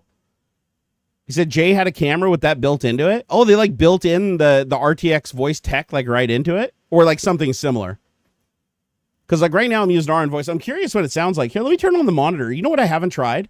I haven't tried real-time loopback monitoring with the new system. With the old system, it always had lag and it would speech jam me. I'm curious to see how fast it is on this. So what I'm going to do is I'm going to go into mic settings under advanced properties, and I'm going to tell it to monitor it back to that. Or sorry, I'm going to tell it to monitor it back to my headset and see what it sounds like. So let's do mic, monitor, and output. Check, check. Wow. That's really close. Hold on. Let me mute my feedback. Check, check, check. Hey. Are you kidding me? Hello. Hey, what is up, guys? Barnacules, aka Barnacules. Woo, yeah. Not speech jamming myself at all. How the hell is this even possible? Are you kidding me right now? Am I actually hearing my filter playback? Oh my God. If this actually is working, I'm going to shit a brick. Hold on. I will shit an actual brick. Oh, no. Never mind. There's lag. There's lag. God damn it. So close. At least the lag is so little I can still talk, but it slows me down a little bit. All right. Let's go back into advanced audio properties, and I'm going to set it back to monitor off. Click that. All right. And then go back over here. Turn that on. Sometimes I'm here. Sometimes I'm alone. Sometimes I'm not alone. Sometimes I'm alone. Sometime over the rainbow. Okay, there we go. Yeah, I had to go back to live monitoring. Way better though. Way better. On my old computer, there was probably a 1/4 second lag, and it would speech jam me so bad. Now it's probably a 1/16 of a second, but it's still enough to speech jam me, sadly. What other effects do I got? What is this eye contact thing? Here, let's see what this does.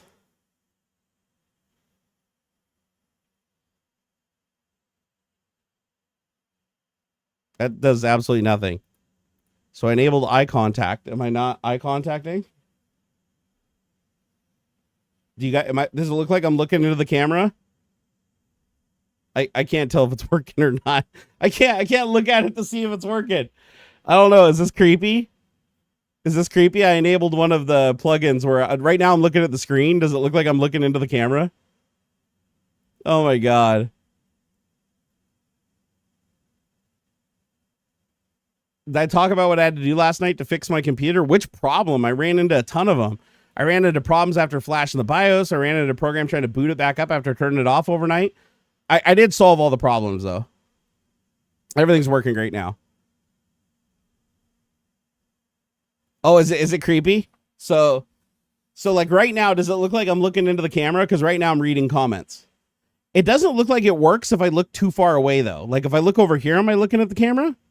Because right now I'm looking at Epoch Cam on my center monitor. Does it look like I'm looking at the monitor? Or does it look like I'm looking at you? Here, let me move this over here. Here, I'll do this. That's fucked up.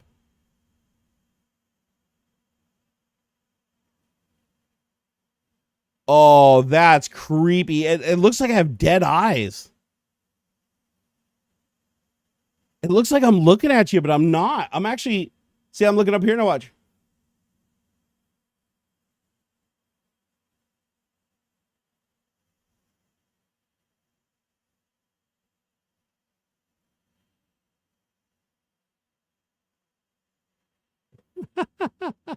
Oh, that's creepy. Okay, that's got a long way to go before that's marketable.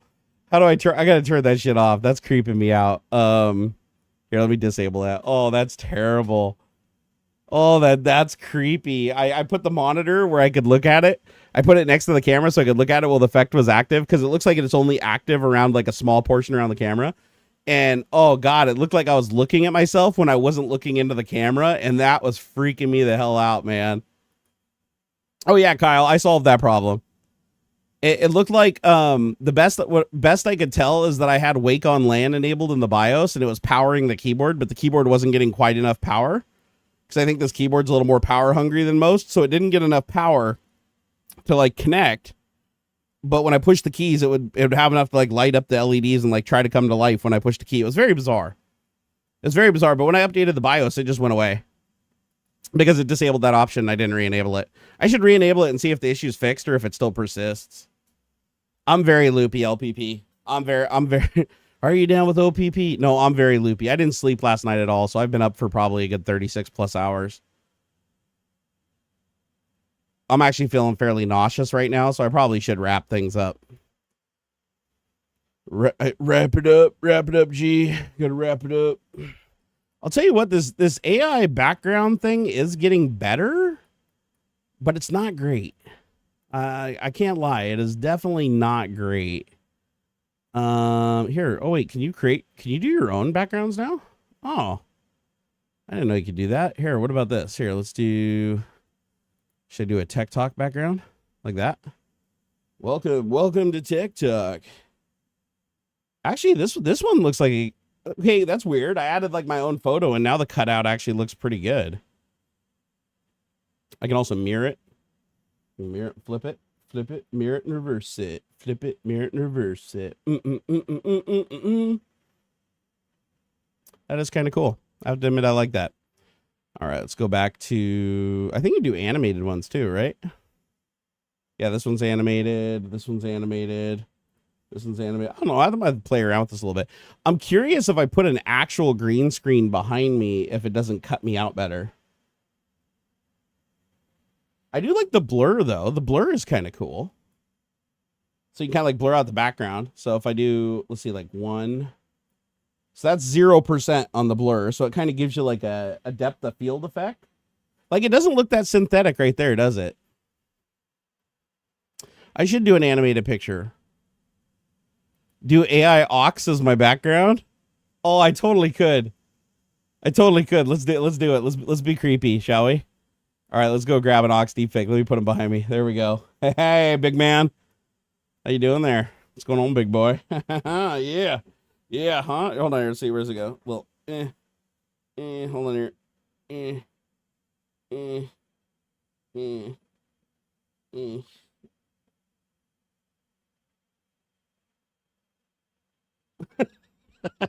Hope somebody screenshotted that. Oh my god, man. Oh my god.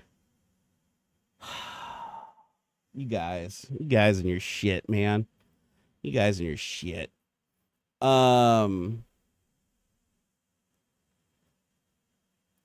you guys, I hope you guys wouldn't feel too insulted if I had to leave. I wanted to get into the rest of the topics, but my brain is so far gone and my hip pain is really bugging me right now. So I think I need to go lay down and get some sleep. But on a plus side, actually, let me disable this blur. You guys want to see my room. You don't want to see that blur. I just like the blur because then you don't have to see how dirty things got.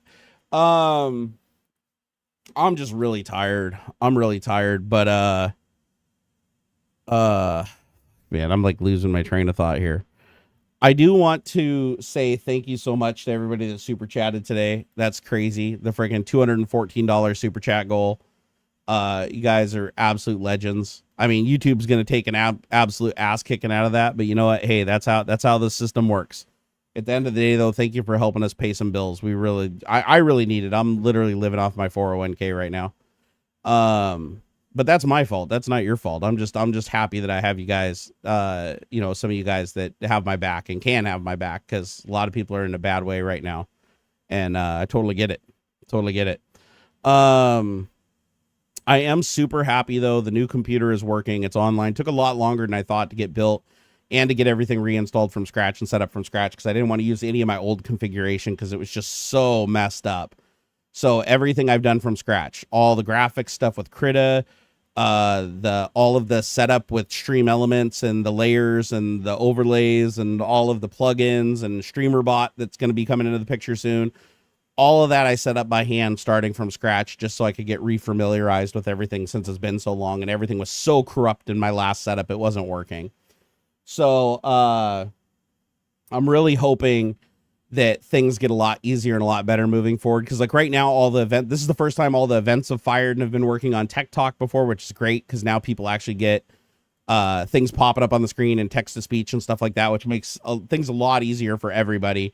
So all the events are firing. OBS is working like it should on the new computer. We're not dropping packets. Everything looks amazing.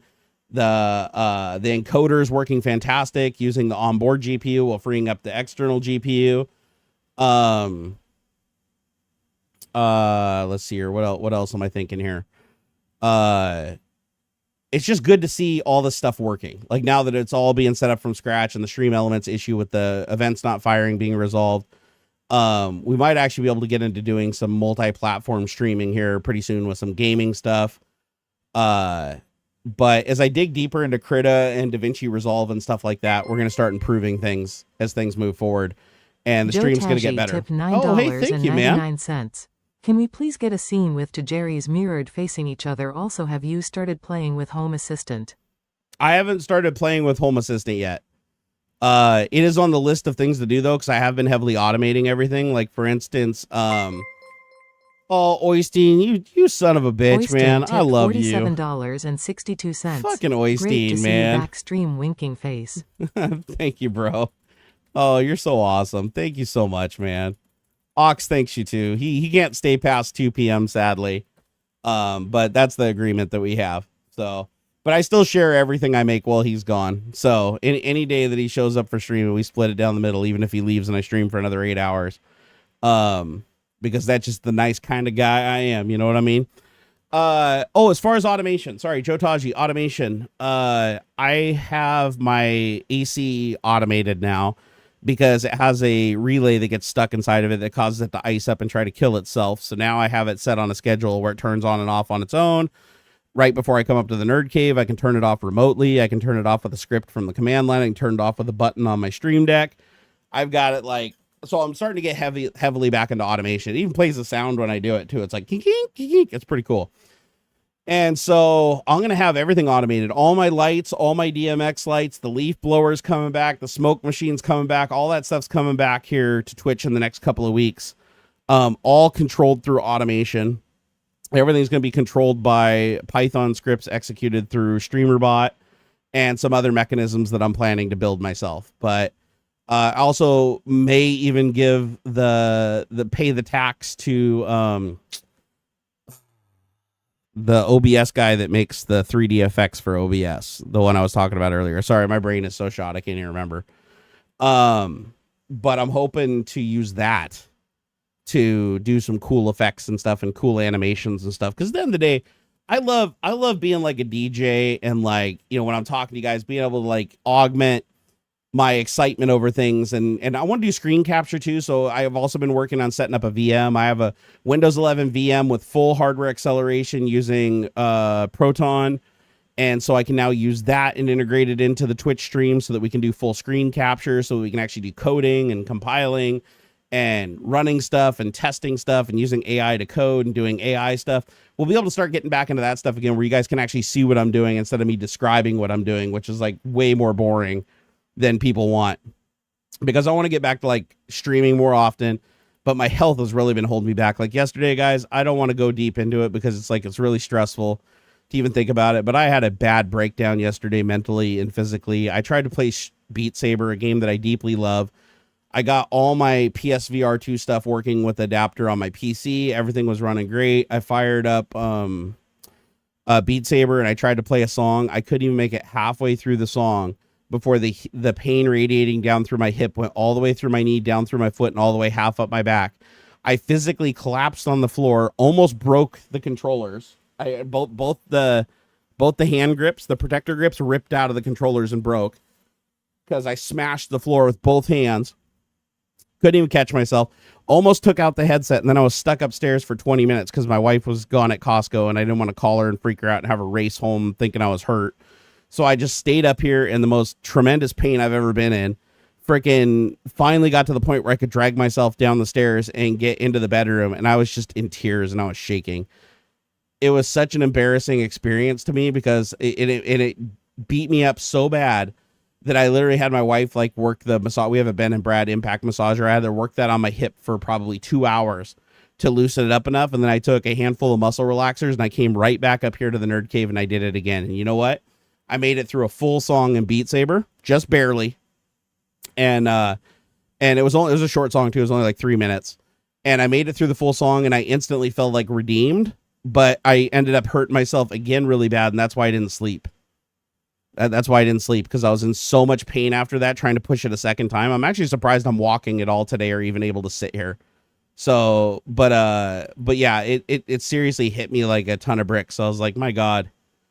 I was like, I knew I was bad, but I didn't know I was that bad. Like it really scared me bad. And I'm like, I don't know how I have a future. I don't know how I can support my family or how I can even take care of myself with my health degrading like this. And the doctors are unable to give me any more help because of they can't give me any more pain management legally, and the pain management they can give me is rapidly going away because of laws changing and stuff like that. So I'm eventually just going to hit a point where it's like they can't fix me and they can't make me comfortable, so I just have to exist in pain in perpetuity without being able to do anything that I love. And that scares the shit out of me. Like even thinking about that as a possibility and then facing that flat broke and losing everything is honestly freaking me out like you guys wouldn't believe. But this is a huge distraction. I absolutely love being here with you guys. It takes my mind off of all that shit. And even when I'm super tired like this, it's like the last couple of hours until I started talking to you as I'm spinning down right now. Didn't even think about this. All I was thinking about was just having a good time with you guys. And that's why I love this live streaming. The problem is I can only do it if I can get comfortable enough in the chair that I can tolerate the pain for long periods of time. But once the pain gets to the point where I can't stop focusing on it, then I just can't even speak straight. It gets really, really bad. But right now I'm super tired. Yeah, sadly, Keto got me into the situation. However, to be fair to Keto accelerated what was bound to happen, right? It just Keto just accelerated the gout to the point where it destroyed all my joints beyond being repaired. And the nutritionist and doctor that was working with me didn't know the severity of the gout I had because their computer system didn't have the information from my other doctor. They knew I took allopurinol. They didn't know that the dose that I was on.